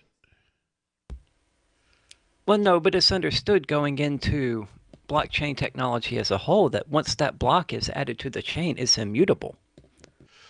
Well, sure, the blocks are immutable, but the chain itself can be modified to change its behavior, and then every subsequent block. But I'm talking about like post hoc Ethereum forks, which they did following, I don't remember the name of it, but that large one, and they're about to do again because of the parity hack. Of course, it's not as big a priority to them because it's just little people who lost their money this time. But they're going to do it again. Well, if it's not a retroactive fork, though, you can't do that. They're not able to recover stuff that's been stolen in the past. But what they're doing is exactly what they're doing. I really have to wonder how that they're going to implement that because... Well, they're hard forking it to roll it back. Oh, they're doing a rollback. Well, that negates a whole lot of transactions. Do you have any sources on that? Because I haven't seen that that's even going to be I haven't looked into it in about a month since the parity hack happened. But yeah, the Ethereum people were like, we're going to do a hard fork to undo this, but it's not a priority right now because it's just you little plebs who lost your Ethereum, and screw you. Well, they weren't that blunt. Well, but that's what they said. Did people have their stuff insured? Where's the crypto insurance industry? They're working on a crypto health insurance industry. There's like 3 different ICOs right now going on that are trying to do health insurance, but I don't know of anybody that's really working on insuring your cryptocurrency funds. You would think that would be both the most lucrative and the most pressing issue in the crypto community. Trustless systems. You have to pay someone and then trust that they will pay you. Well, if you use a smart contract, you don't need to trust the other person. You just have to trust the smart contract. Okay. Touché. Point taken. Well, when we get back here, I've got some breaking news of my own. This just came across the wire. We're going to be talking about what's going on in Hawaii. Hawaii now has an opinion on cryptocurrencies, it turns out, and we are going to be going over what exactly that opinion is when we get back here on the Call to Freedom on the other side of Crypto Hour here. So do hang around for that. Again, Hawaii is changing its laws in regards to cryptocurrencies, so I would stick around if I were you, particularly if you're an investor or a seller of cryptocurrencies. So we'll be right back with all that in just a moment.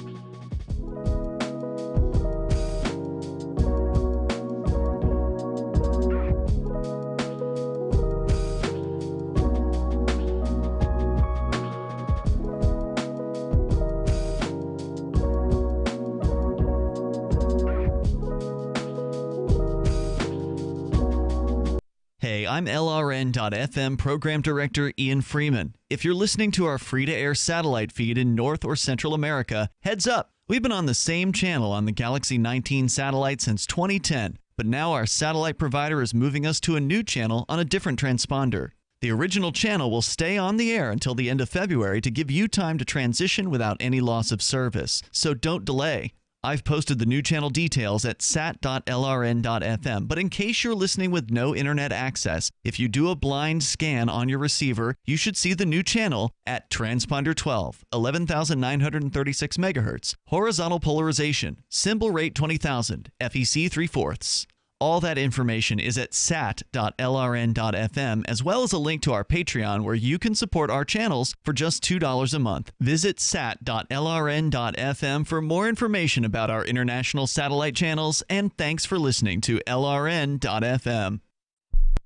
Imagine someone in your community getting in their car, turning on the radio, and hearing the Liberty Radio Network. You can make that vision a reality with your own micro radio station. Visit broadcast.lrn.fm to learn how you can put our programs on the air in your area. You can have LRN.fm running around the clock, and you can even add in your own local shows. Building a radio station is simple, but programming isn't. That's where LRN.fm comes in. Learn more at broadcast.lrn.fm. That's broadcast.lrn.fm. Looking for a great real estate investment? Consider New Hampshire, which is ground zero for the Liberty Movement. Your first call should be to Mark Worden from Porcupine Real Estate. He's more than just a real estate agent. He's your New Hampshire concierge. Where are the best places to live? Do you want farm, city, the burbs, or forest? Do you want a duplex or multifamily building so that renters pay your mortgage? There are homes in all price ranges in New Hampshire, and Mark can help with financing too. Invest in Liberty and property. Mark Worden can help. PorcupineRealEstate.com.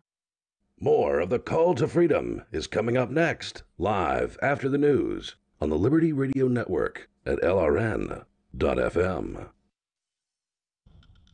From Keene, the Shire, the Liberty Media capital of the world, this is Daryl W. Perry, host of FPP Radio News for Wednesday, January 31st, 2018. Silver is trading at $17.22 per ounce. Gold is valued at $1,342 per ounce. Zencash is trading at $46, and the average price of Bitcoin is $10,282. Antiwar.com reports President Trump has signed an executive order that is intended to reverse President Obama's intentions to close the detention center at Guantanamo Bay. Details are still emerging, but a leaked cable suggests this plan was in the offing for a while. Trump has been clear time and again that he wants to keep Guantanamo Bay open and that he'd like to fill it with new detainees. The cable told diplomats to assure worried nations that there are yet no specific plans to add to detainees.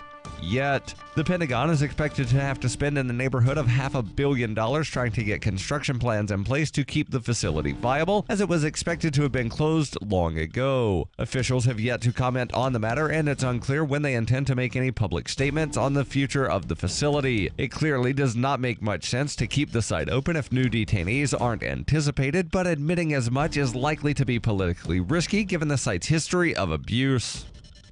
For over 40 years, Roberts & Roberts Brokerage has been a trusted source for buying and selling precious metals. Gold, silver, platinum, and palladium. They don't feed the banks. They're Bitcoin preferred and have removed the minimum purchase amount for all orders paid in the digital currency. Call Roberts & Roberts Brokerage today for knowledgeable advice on buying and selling precious metals and a forward-thinking approach to new technologies. 800-874-9760 or visit online at rrbi.co. UPI reports the Hawaii Emergency Management Agency official who issued a false missile alert earlier this month has been fired, and 3 others were either suspended or resigned. Officials said the employee who issued the alert was fired on Friday. Another Hawaii EMA deputy resigned after January 13th, and a third employee is suspended without pay, and Hawaii EMA Administrator Vern Miyagi resigned Tuesday morning. The false alert resulted from a miscommunication between state supervisors announcing a drill and the employee who issued the alert, according to the Federal Communications Commission. The employee who sent the false alert wasn't aware it was a drill, according to statements issued on Tuesday, which gives a breakdown of what the FCC believes went wrong. The report found the employee has been counseled for confusing drills for real events at least twice before, once for a fire and once for a tsunami. The person responsible for sending the false ballistic missile alert refused to talk to the FCC, but the Hawaii Emergency Management Agency provided information last week from a written statement made by the individual shortly after the incident. Hawaii's alert origination software did not distinguish between the testing environment and the live alert production environment. The FCC statement was critical of the Hawaii EMA's handling of the correction and said sending new information on social media rather than via the same alerting system it used to send the false alert was not the best practice. Zencash is the world's first private, distributed, and reliable platform for communications, transactions, and publishing. Zencash has the ability to use both transparent and shielded transactions, with shielded transactions using zero-knowledge proofs. Zencash features global governance with inclusive decision-making, reliable funding for continuous improvements, and documentation and wallets in many languages that are available for Linux, Mac, Windows, and Android devices. Learn more at zensystem.io. That's zensystem.io.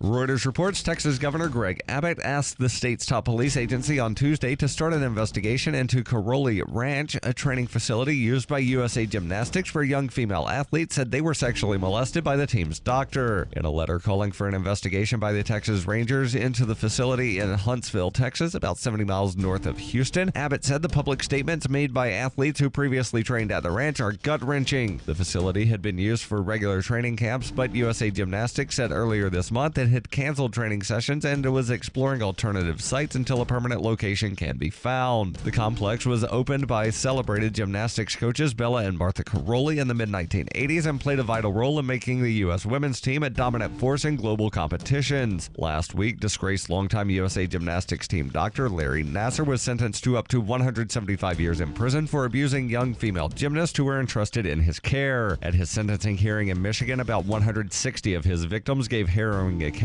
of the abuse they suffered at the hands of Nassar, who served as the program's physician through 4 Olympic Games. This has been FPP Radio News. Online at fppradio.com.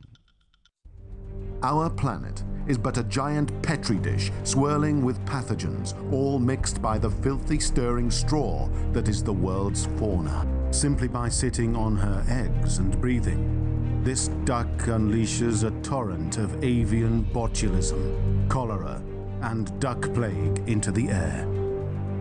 These jousting elk slough off bits of skin and fur, sending millions of harmful bacteria into the air. Our closest relative, the chimpanzee, is itself the fountainhead of AIDS. Bitter at the ascendancy of man, these scheming apes brood this deadly virus in their jungle lairs. Nowhere on Earth is safe from the threat of animals. Even in the bitter wasteland of the Antarctic, penguins walk for miles inland, ensuring their afflictions reach every corner of the globe. This is the Onion News Network. You are listening to the Call to Freedom on LRN.FM. आप सुन रहे हैं स्वतंत्रता की पुकार सिर्फ और सिर्फ LRN.FM पे। Here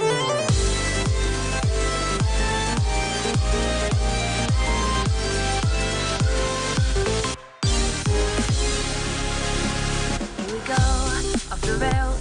You know it's time to raise ourselves. It's freedom like you never knew. You're back or a past. Say the word, I'll be there in a flash. You could say my head, it's up to you. All right, welcome back here to the Call to Freedom on LRN.FM. Final hour here on this live Wednesday broadcast. If you're listening, you want to join in on the conversation, you're welcome to give us a call, 603-283-6160, or you can hit us on Skype at LRN.FM. Come over, hang out with us here on the Discord chat, or chat on the Twitch chat room. You were saying the one of the Discord commenters has come up with some good suggestions. Exactly, I have. Now, we've been talking about security measures, tracking down coins after a big security breach at an exchange. And, you know, Aria said something earlier to go along with to lead into what he's saying here. Basically that, you know, the plebes were the only people who got robbed. Right. So no one's really worried about doing anything. And, you know, that's where this thing, you know, the high-tech hates talking about here and the market itself can fix this problem. He says exchanges should have bounties out, testing their security. Forking because of negligence isn't going to make for a good ecosystem. And you would think that if these guys are actually serious businesses, they're incorporated. They have to have liability insurance, and I am shocked that I'm sure the insurance industry is just trying to play catch up along the way, but they should realize that if all of this money is in the form of cryptocurrency and the exchange is pretty lax in security and can be hacked that easily, they need to the insurance company should be the ones at the forefront of requiring these exchanges to boost up their security quite a bit. So, if they're not insuring their users' funds in any way, it's a huge liability can of worms. Just ugh.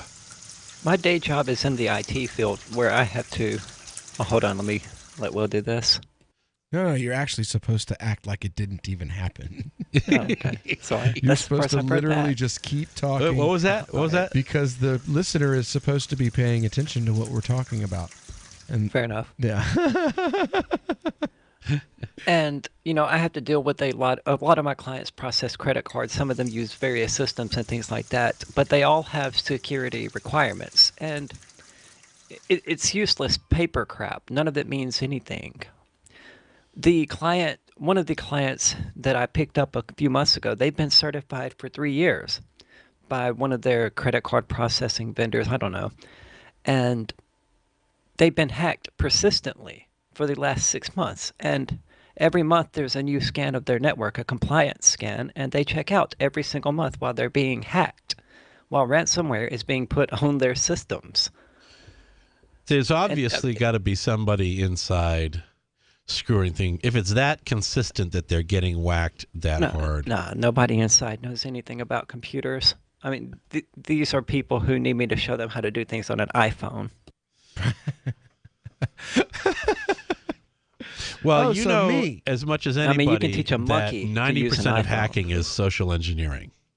So basically what you're saying is you're dealing with me.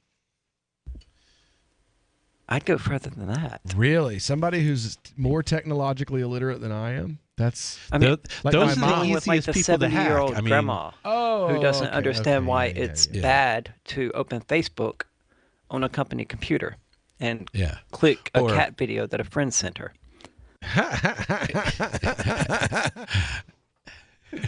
Oh, no. Anyway, so once you get something like that in there, it's impossible to get out. And they're only $3 or $4 million a year at the most. Some of these exchanges, billions. Oh yeah, this hack was 523 million stolen on just one currency. All right, so that exchange should be like, look, I've got 1,000 Ethereum for whoever can track this person down, and I'm sorry. If 4chan can triangulate a pair Shia of boxer LaBeouf's flag. shorts like flying on a flagpole in the middle of the Tennessee mountains, that's a good possibility. But unless for it's 1,000 Ethereum, unless they're working with something like an insurance company and you're risking reaching into Ross Ulbricht territory where the government might say that you're putting a bounty on somebody's life by giving that kind of a reward to track down a hacker. Well, someone actually did something similar. Some miner set up a way to collect all of the Bitcoin cash that had accidentally been sent to Bitcoin addresses.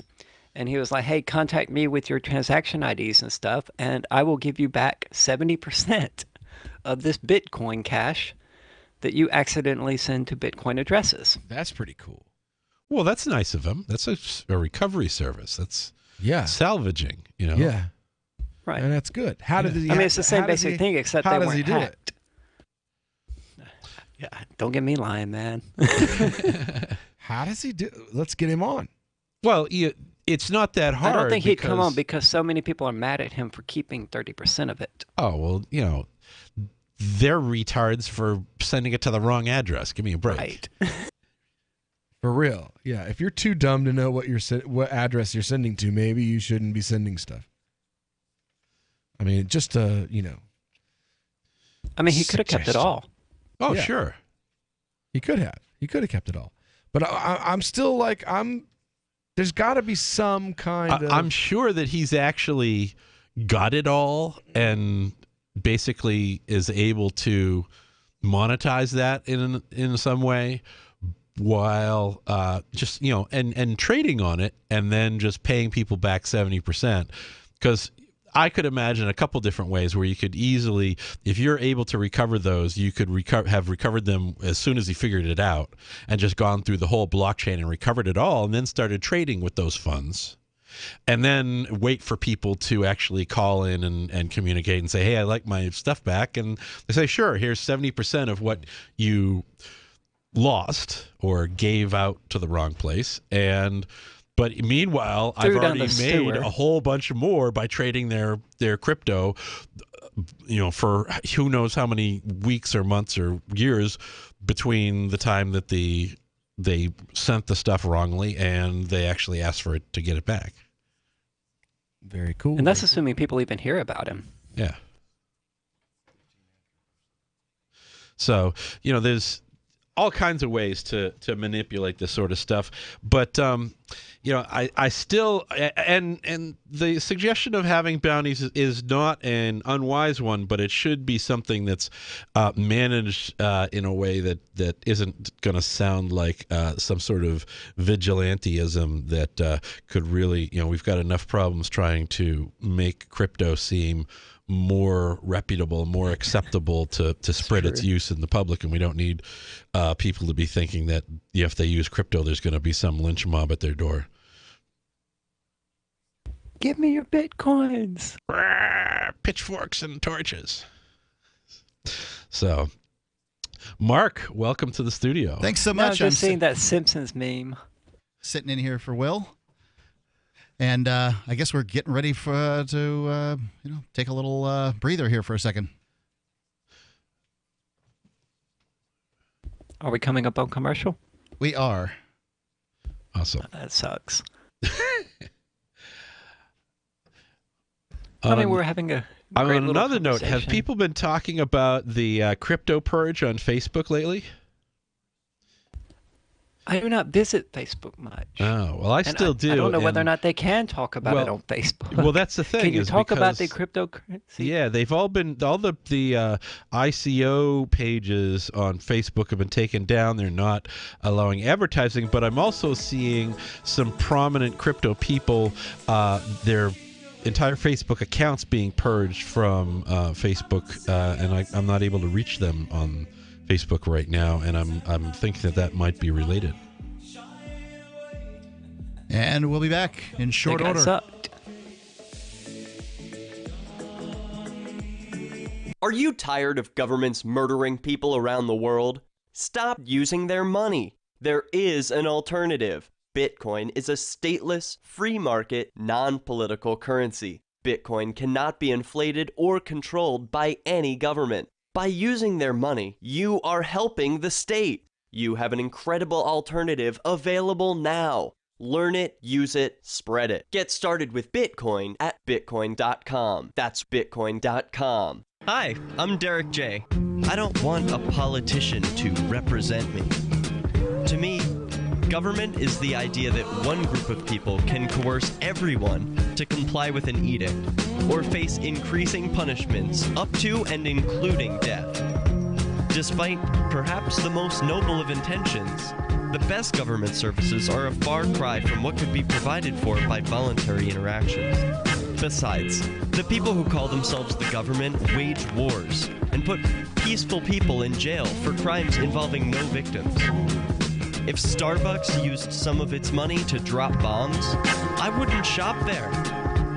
So why would I support the American empire? The empire does not require my consent. Derek J's Victimless Crime Spree. Watch it for free and order the Director's Cut DVD at victimlesscrimespree.com. That's victimlesscrimespree.com.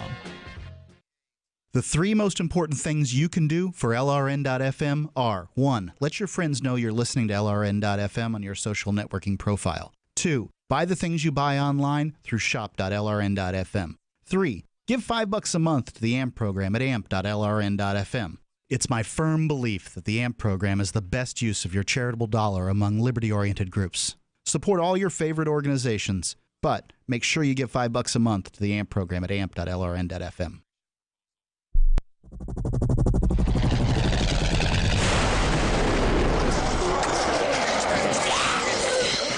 In Survivor Max 2, School Bites, Max must scavenge through a wasteland swarming with the undead. Desperate to find the medicine he needs, he discovers a community of survivors at his former school. Has he finally found the safe haven he's been looking for, or will he discover that school bites?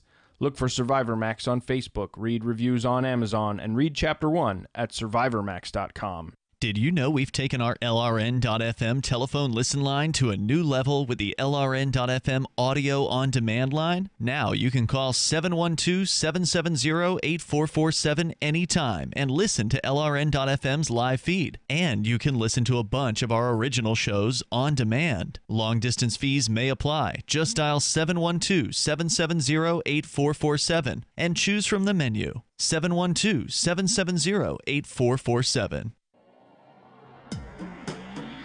Free Press Publications is an independent, alternative media and publishing company founded in June 2009 with the mission of ensuring a free press for the freedom movement and is committed to spreading the message of peace, freedom, love, and liberty. FPP also gives new authors an avenue for publishing freedom-oriented material. FPP brings you daily news and commentary on the website fpp.cc, as well as a daily 5-minute newscast, FPP Radio News, and weekly news, views, and commentary in the FPP Freedom Minute and Peace, Love, Liberty Radio at fppradio.com, and the monthly newspaper FPP News at news.fpp.cc. Find FPP online at fpp.cc. That's fpp.cc, as in Creative Commons. You can put the Liberty Radio Network on the air in your area. Visit broadcast.lrn.fm to learn how. Broadcast.lrn.fm. You are listening to the Call to Freedom on LRN.fm. Unasikiliza wito wa uhuru katika LRN.fm.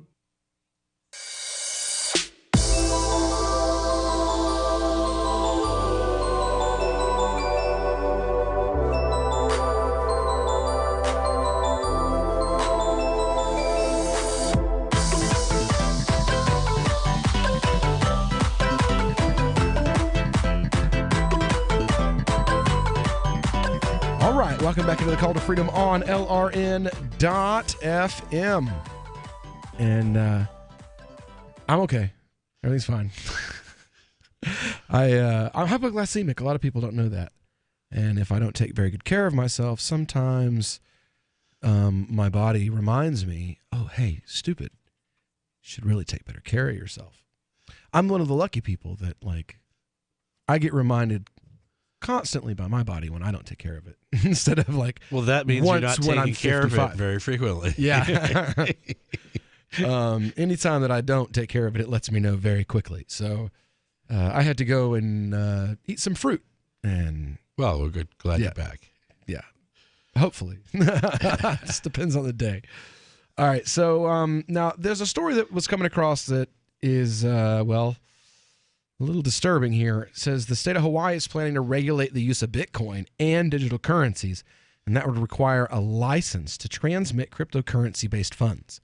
Two bills introduced by a group of partisan Hawaii lawmakers are focused on digital currencies as a monetary instrument under the state's Money Transmitters Act. So there's I've never noticed very much crypto activity in Hawaii. It doesn't seem like much to me. Do you guys aware of much going on there? No, not really. Last week, Hawaiian bureaucrats reviewed a proposed bill, Hawaii Senate Bill 3082, that aims to tether regulatory policies to digital currency transmitters. The proposed law adds new definitions like virtual currency exchanges, transfers, and storage. The bill will apply to anyone credited with virtual currencies, moving them, relinquishing control, and any use tied to a medium of exchange if passed.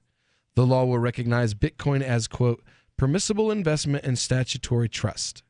If the statutes pass, anyone who plans to transmit Bitcoin and other forms of digital assets must apply for a license. Is there some volume limit? Because it seemed like you could easily pick up a whole lot of casual users in that sort of a dragnet. It says here Coinbase left the state. because last year because of this proposed law. I'm not surprised, but it's interesting. You see different attitudes from different exchanges where Coinbase leaves that because of the proposed law, and then you have exchanges like Poloniex that left New Hampshire because we got rid of our laws. It says each licensee receives money or monetary value for transmission, and the licensee's authorized delegate shall provide a receipt to the customer that clearly states the amount of money or equivalent value presented for transmission and the total of fees charged by the licensee. Virtual currencies, let's see, a notable section describes virtual currencies as based upon computational cryptography and to derive their value, quote, solely from the market's perception of their value. Oh, so you mean real money. The reason why most old hats in the cryptocurrency industry like cryptocurrency, you mean? Yeah, exactly, because it's not some thug with a gun saying, hey, this is worth $1. Senate Bill 3802 states, quote, virtual currencies can experience great swings. These currencies are not backed by any physical commodity, such as gold or silver, not backed by the United States or any national government, not legal tender for debts, not insured by the Federal Deposit Corporation, the FDIC, or any other government body. Why is gold and silver valuable? This is the perennial. It would be cheaper than aluminum because there's less uses for gold than there is for aluminum.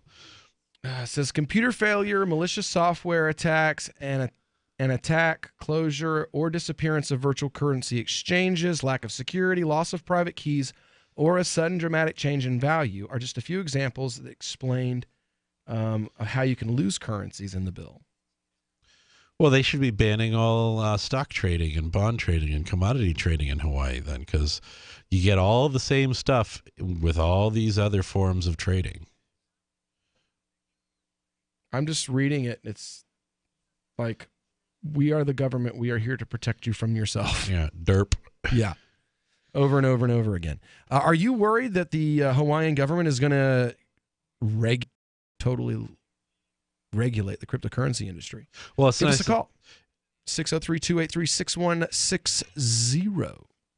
Call in your opinion. It's nice that South Korea is starting to admit to the truth after their own officials got busted for using their announcements about crypto to manipulate, buy and sell, and insider trade on their own decisions. Well, our own government did that during the crash in 07 and 08. Oh, sure. So, I mean, Gohmert, that's my favorite example. Louis Gohmert from Texas was over $170,000 in debt in 2006 when he was elected to office. And by 2010 was worth millions. Well, if you're not going to take advantage of it, what's the point? He went from being a debtor, got elected to office, to, a job that's really not supposed to pay millions of dollars a year, and suddenly you're a multimillionaire. Well, it's all those honorarias and all these, important things that you're doing when you're not actually voting on important pieces of legislation and such and so. Yeah. The laws shouldn't Something apply like to you that. the same way they do me, basically. I think it's crazy that, you and I find something out, we profit from it, we go to prison. The politician who, by the way, is in a better position to find out this information, he finds out, makes trades based on it. That's totally cool. Ask, who was it? Well, any one of them have done that. I mean, name somebody in Congress. They've all done that. Right. What's the most famous plebe, even though she had money?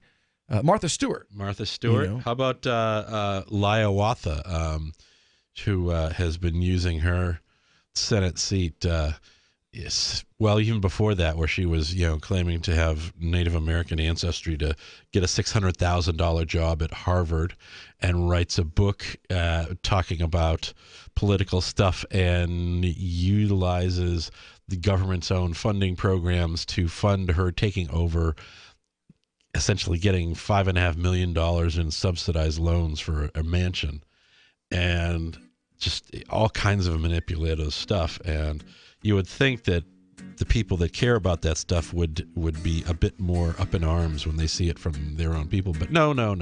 It's always a double standard. Yeah, slaves can only criticize the slaves, not the masters. That's the way it works in this country. You want to call in? Let us know. 603-283-6160. We'll be right back.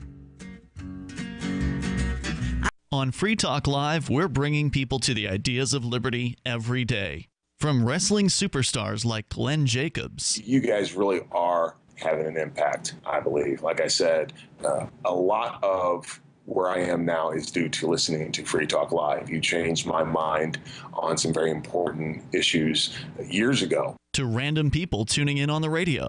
I was kind of stuck in the left-right paradigm. I heard your show by chance on a Saturday night.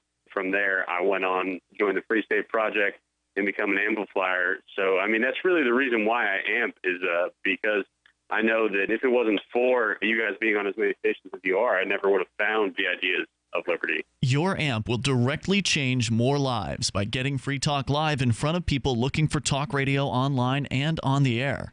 When you amp Free Talk Live, you get perks like access to the AMP-only Facebook group and AMP podcast. Visit amp.freetalklive.com. I love My Magic Mud. I drink a lot of coffee. I had stains on my teeth. Then I found My Magic Mud, and I was told it would remove stains. So I paid attention when I brushed the first time. My Magic Mud is black tooth powder, and the difference it made in my teeth in one application was noticeable. With 4, my teeth were as white as you normal folks out there. Please go to mymagicmud.com and buy a jar. There's 150 applications for $25. You can use Bitcoin, mymagicmud.com. The Free State Project has reached its goal of 20,000 liberty lovers who've pledged to move to New Hampshire and get active to achieve liberty in our lifetime. Perhaps you're trying to figure out what part of New Hampshire should be your destination. If so, consider Keene. You'll find more than 150 reasons to move to Keene at move.freekeene.com. Keene is famous for its historic, publicity-generating activism, as well as being the liberty media capital of the world. It's home to freekeene.com, New Hampshire's destination for liberty activism, news, and opinion. For years, we've been compiling over 150 reasons to move to Keene at move.freekeene.com, where you'll learn about some of what's happening here and what makes Keene a great place to live. If you love liberty, you'll probably enjoy anywhere you end up in the Shire. But do your due diligence first. Please visit move.freekeene.com for the full list of over 150 reasons to move to Keene. That's move.freekeene.com.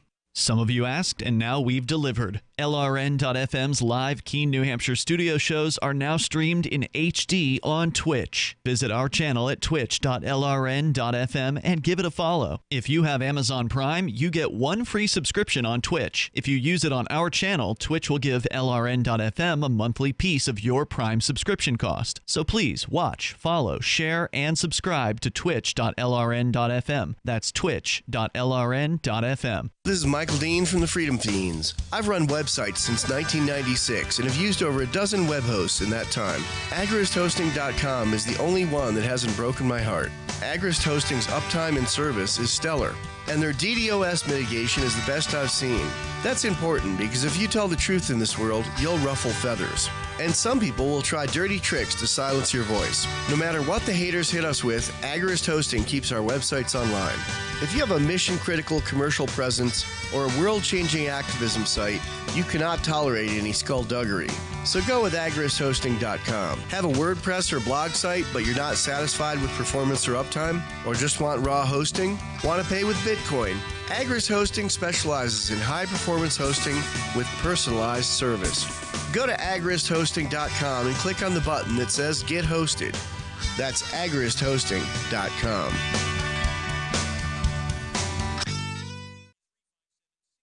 Help get LRN.FM into more ears. Visit promote.lrn.fm for a free bumper sticker, flyers, banners, graphics, and more. Promote.lrn.fm. You are listening to The Call to Freedom live on LRN.fm. تستمعون إلى نداء للحرية مباشرة على LRN.fm.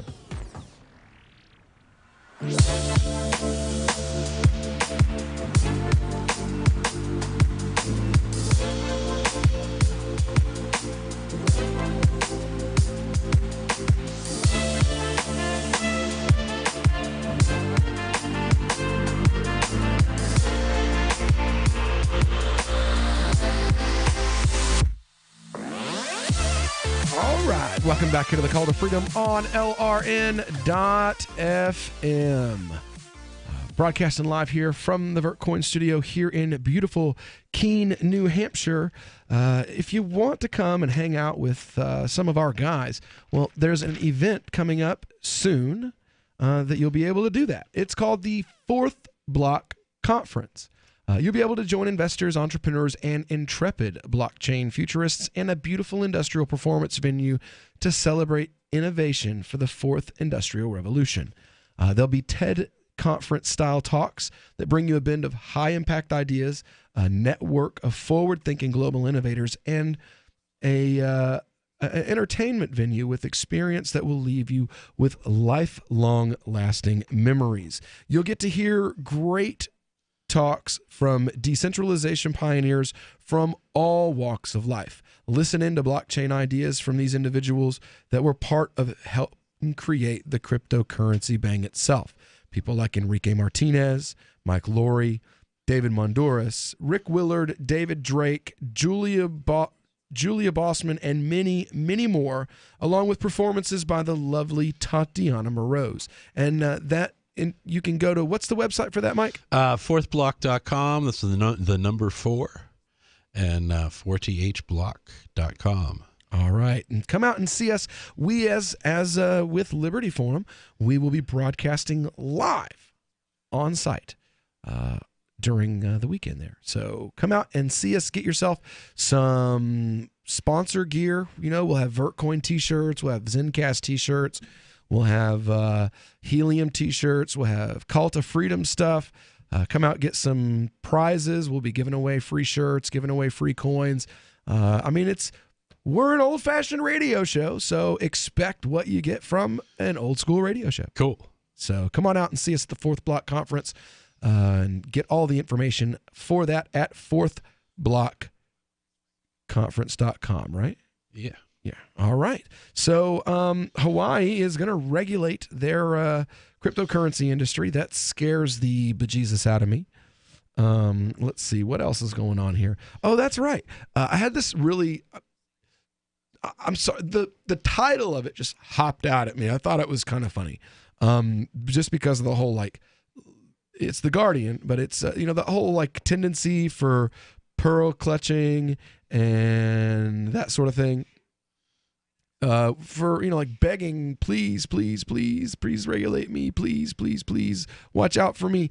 Title is Facebook should be regulated like the cigarette industry, according to one tech CEO.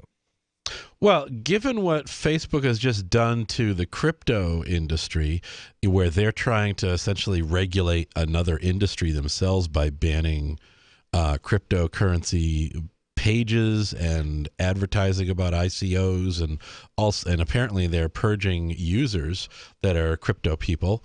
Maybe there needs to be a little bit of the shoe on the other foot here.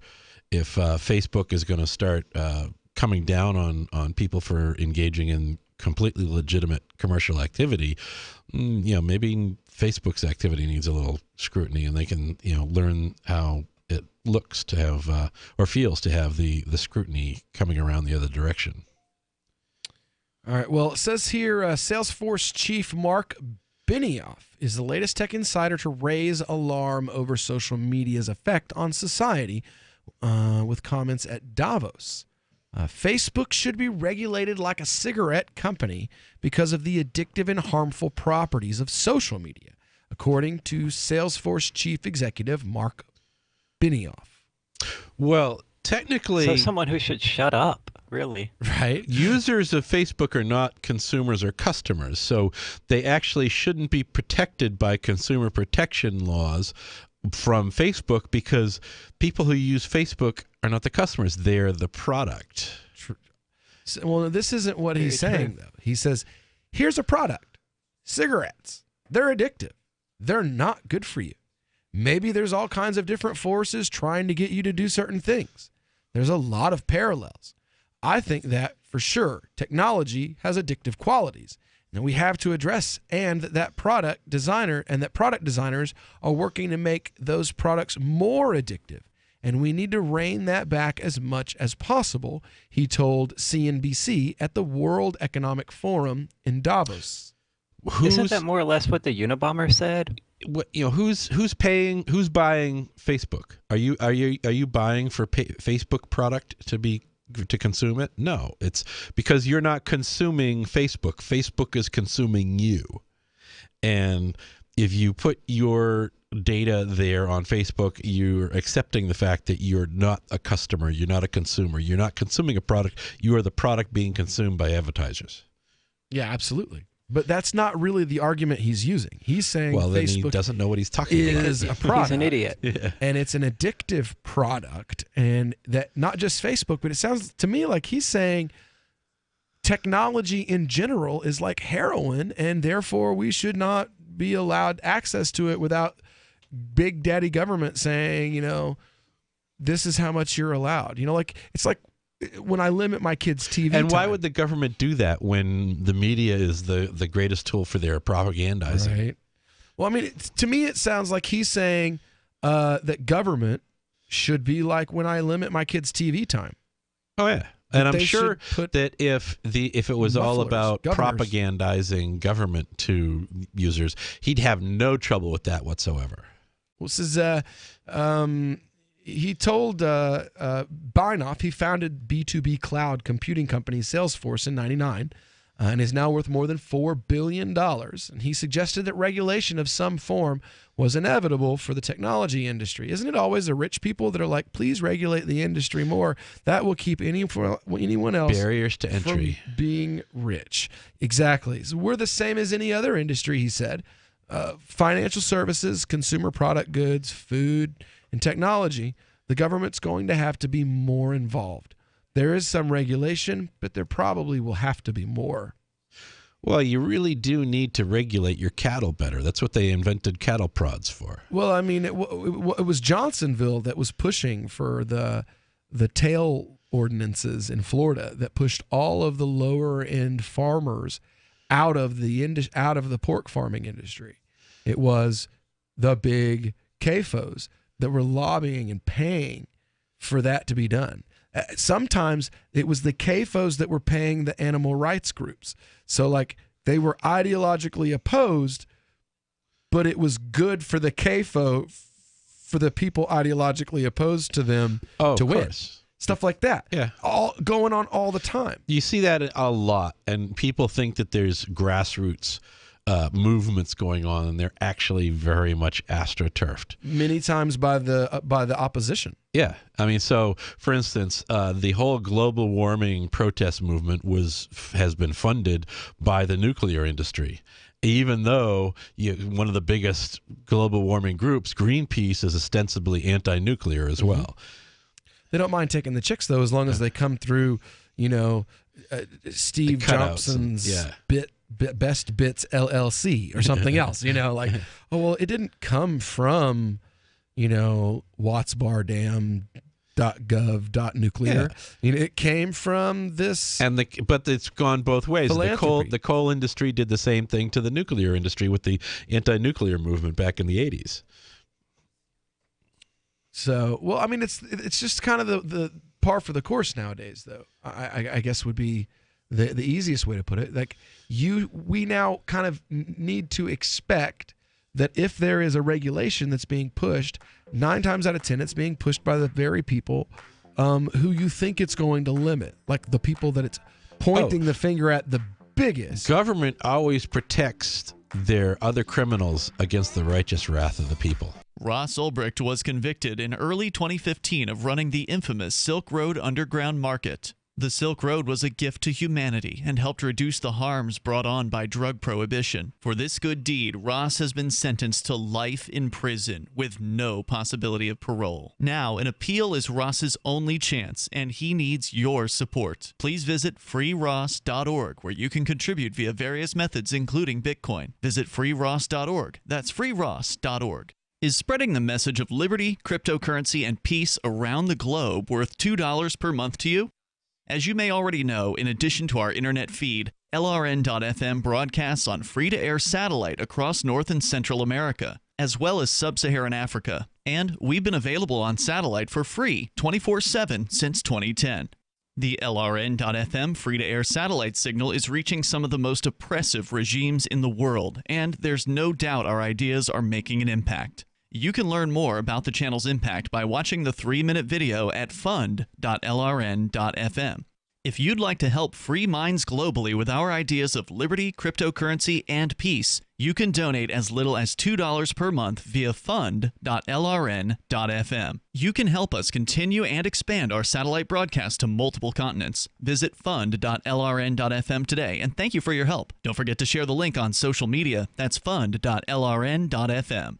Did you know you can listen to LRN.FM via our free-to-air satellite channels? We have channels over nearly all of North America and much of Africa. All you need is an affordable receiver and a dish as small as 30 inches. There are no monthly fees. Learn more at sat.lrn.fm. Plus, if you are a broadcaster or want to be one, this is a good delivery method for our content. See our coverage maps and get details at sat.lrn.fm. That's sat.lrn.fm. sat.lrn.fm.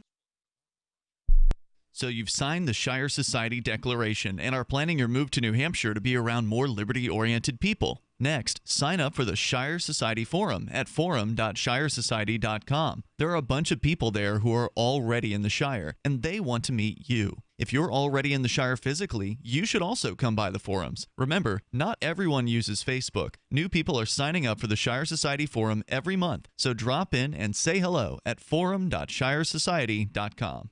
Here's a chance to do a little activism while you're cruising Facebook, Twitter, or Google+.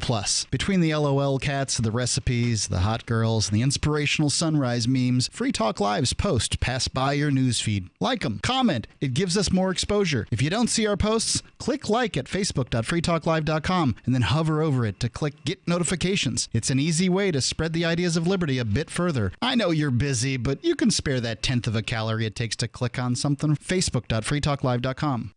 Catch the Call to Freedom at its new time, weekdays from 4 to 7 p.m.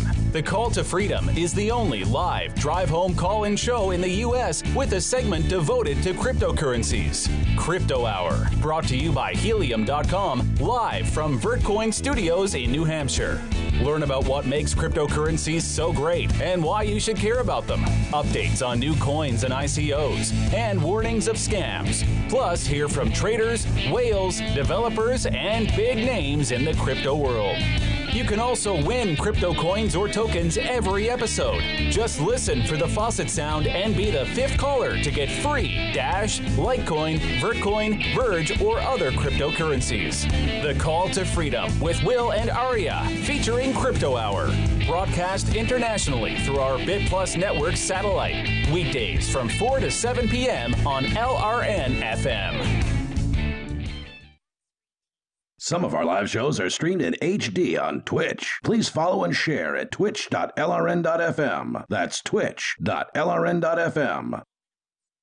This is Angel Clark, and you're listening to The Call to Freedom on LRN.fm.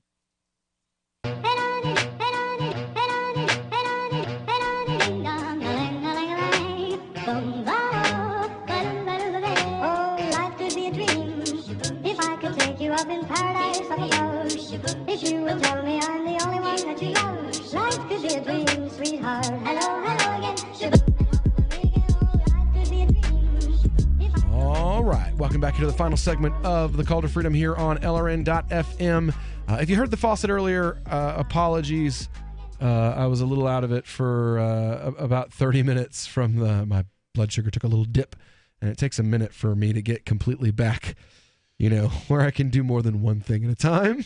So go ahead and call in 603-283-6160 before the episode is over and claim that faucet of, I don't know, we've got some coins and we're going to give some coin away. I don't know how much we're going to give or what we've got. As long as it's not XEM coin today. or BADA coins. We had a few BADA giveaways that they got locked up. They actually have not, they show that they've tried to leave my wallet. Like in Coinomi, the transaction turns gray. Yeah. And then when it goes through, it turns orange. Well, it's been gray since I sent them the coins a week ago. So eventually so this we BADA had to just coin, send is this something like else. bada bing, bada boom kind of? They were doing really well, and they were performing really well, and now all of a sudden, like it's like their blockchain is down. I don't know. I'm gonna figure. There's got to be a way to like reclaim those coins. I mean, it's $10 worth, but Yeah, but $10 here, $10 there. Yeah. Pretty soon you're talking an income tax bill. Yep. Very true. Very true. Now, we're talking about this story here. You've got Facebook, and no, not just Facebook. Let's be honest. Like this guy, Benioff, Benioff, Benioff, I guess. Benioff. He's from B2B Cloud and Salesforce. And basically what he's saying is he wants regulation on the technological industry at large. Now, it says a string of Silicon Valley heads have spoken out in recent months about their fear that social media could be more psychologically damaging than anyone expected. Last week, venture capitalist Roger McNamee, an early investor in Facebook, wrote a Guardian column warning that the company would have to address the harm the platforms caused through addiction and exploitation by bad actors. Quote, I was once Zuckerberg's mentor, but I've not been able to speak to him about this. Unfortunately, all the internet platforms are deflecting criticism and leaving their users in peril, McNamee wrote. I think this is just one more call for censorship. I mean, there's enough problems in social media these days with people getting censored and banned and blocked and demonetized, and it's like you almost expect that there to be a gulag archipelago of social media, people excluded from being able to access this sort of thing, and it's just. Having regulation is just another way to have some rules for excluding people from things. Absolutely, absolutely. Here you've got Sean Parker, Facebook's first president. He describes the business practice of social media firms as, quote, a social validation feedback loop. Exactly the kind of thing that a hacker like myself would come up with, because you're exploiting a vulnerability in human psychology. Parker now describes himself as something of a conscientious objector to social media. Well, he's not wrong. Now that he's made plenty of money at it, I mean, being a conscientious objector is only real valid if all the ill-gotten loot you made from that technology is you put towards some positive use. Has he done anything with it, or is he still buying Lamborghinis? Well, you've got a related article here. It's the title is just awesome. Never get high on your own supply.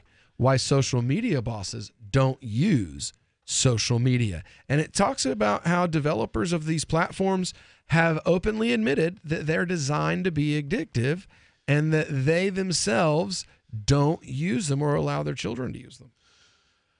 Really? Well, Zuckerberg does use... Well, somebody uses Mark Zuckerberg's own account on Facebook. That's an assistant that works. It may not be him. I think I Trump find the is actual the only person echo chamber aspects of it to be the most interesting, because the guy is right. They are pat yourself on the back, surround yourself with people who agree with you and will tell you how awesome you are. I think Trump is... Yeah, he's right. It's a feedback loop. Trump is a representation of that, I believe. Well, I don't think everybody's like that. I mean, some of us like to be challenged and like to argue and debate and my Facebook page. We are rare, though. Like one of the most diverse places you'll ever be, and I get criticized for it all the time. Like, well, why do you have that guy here? I'm like, well, I disagree with him, don't you? Yes. Well, then why is he here? Well, because because I don't want this to be an echo chamber where everybody says the things that you and I think. I get people crying to me about things like that, and I'm like, do you agree with me? I have so many popcorn sessions just sitting by watching you get butthurt over someone else posting something that you don't like. That's my entertainment. So suck it up. I have some of them that I just... I mean, that's you, but... I check out, Like, I've got how many Democrats have blocked you and how many Republicans have blocked you? Oh, wow. For me, it's about the same because I'm Muslim.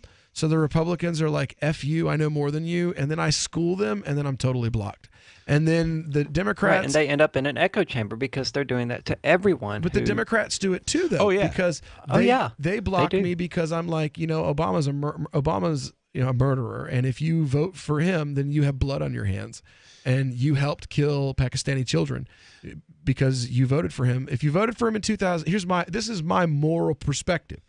Did you vote for Obama in 2008? Yes. Then there's nothing wrong with you, man. Everybody got snowed.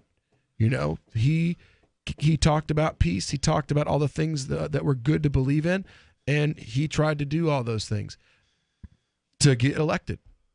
And then as soon as he got elected, he didn't do any of them. He did the he opposite. burned me in 2008. He killed more Afghan civilians in his first 18 months in office than Bush did in 7 years of occupation. He got America out of Iraq, which was his primary emphasis in his campaign. So he did. But we're still in Iraq. Of course, we're still in Iraq because but he didn't. We're out of stupid idea. Soldiers in Iraq. We left 10,000 soldiers there to start with. We just didn't call them soldiers. They're like, oh well, these are they're an attaché. Oh, and this other 10,000 and then they created over here, ISIS through Benghazi, and this other thing over here, they're advisors, and they're security personnel. They're not soldiers. They're wearing soldiers' uniforms, and they have. Well, soldiers I'm sure they need 10,000 soldiers to protect the American embassy alone these days. So, sorry, but brain is just not working today. Anyway, they're saying here that Zuckerberg doesn't use Facebook. And 12 moderators dedicated to deleting comments. Yeah, he has a team of 12 people. And all they do is delete comments and spam from his page. A handful of employees who help him write his posts and speeches, and a number of professional photographers who take perfectly stage-managed pictures of him meeting veterans in Kentucky, small business owners in Missouri, and cheesesteak vendors in Philadelphia. I actually got his page taken down off Facebook once for he posted a picture of his kid naked in a kiddie pool, and so I reported him for posting child porn. And his own profile got taken down. And then, curiously, a week later, I wound up with a month-long ban on Facebook for something innocuous for talking about, we were joking about this different words that are not offensive, but people who are illiterate assume they are because they sound like something else. So, like the word chigger, which is an insect, people mix up with, they might think, oh, that sounds racial. No. Or thespian. Yes. People confuse that with something that Lesbian. and so on and so forth. And we were having this kind of contest of who could use these kind of words to try to draw abuse reports from idiots. And so I drew this month-long ban over this, but it was right after I had reported Zuckerberg's own page for child porn and got it taken down. That's great. I'm loving that. That is level 9,000 troll. It is. It's over 9,000. Hey, Bitcoin's just barely over 9,000 too. All right, so I remember when we were celebrating will that. be back same time, same place here, 4 to 7 p.m. on the Call to Freedom Live here on LRN.FM. So come back and join us again. Stick around though. Free Talk Live's coming up next. So's Mike.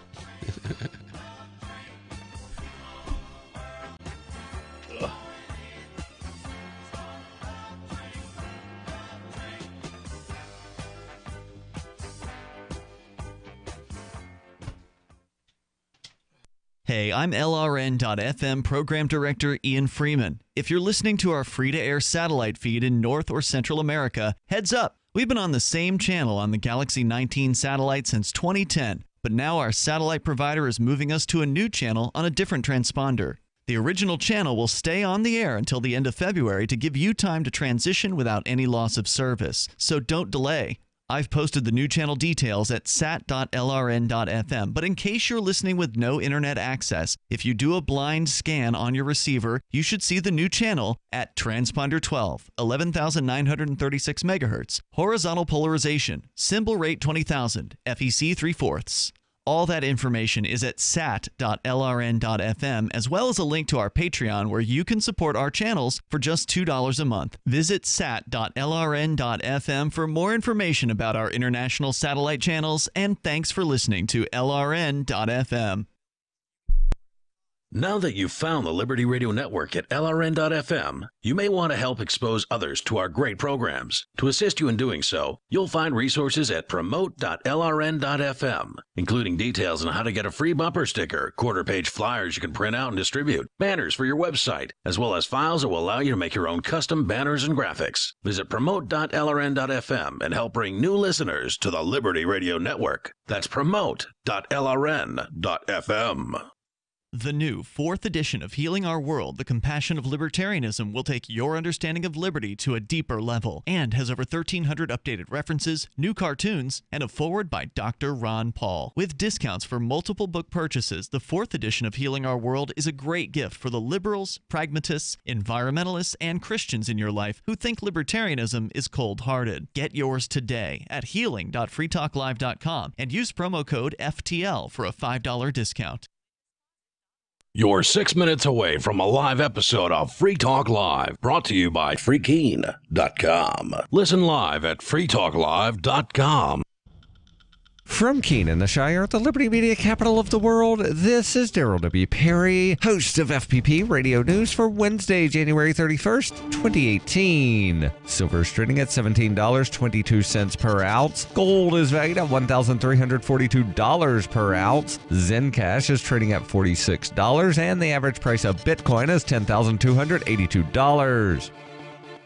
Antiwar.com reports President Trump has signed an executive order that is intended to reverse President Obama's intentions to close the detention center at Guantanamo Bay. Details are still emerging, but a leaked cable suggests this plan was in the offing for a while. Trump has been clear time and again that he wants to keep Guantanamo Bay open and that he'd like to fill it with new detainees. The cable told diplomats to assure worried nations that there are yet no specific plans to add to detainees yet. The Pentagon is expected to have to spend in the neighborhood of $500 million trying to get construction plans in place to keep the facility viable, as it was expected to have been closed long ago. Officials have yet to comment on the matter, and it's unclear when they intend to make any public statements on the future of the false alert resulted from a miscommunication between state supervisors announcing a drill and the employee who issued the alert.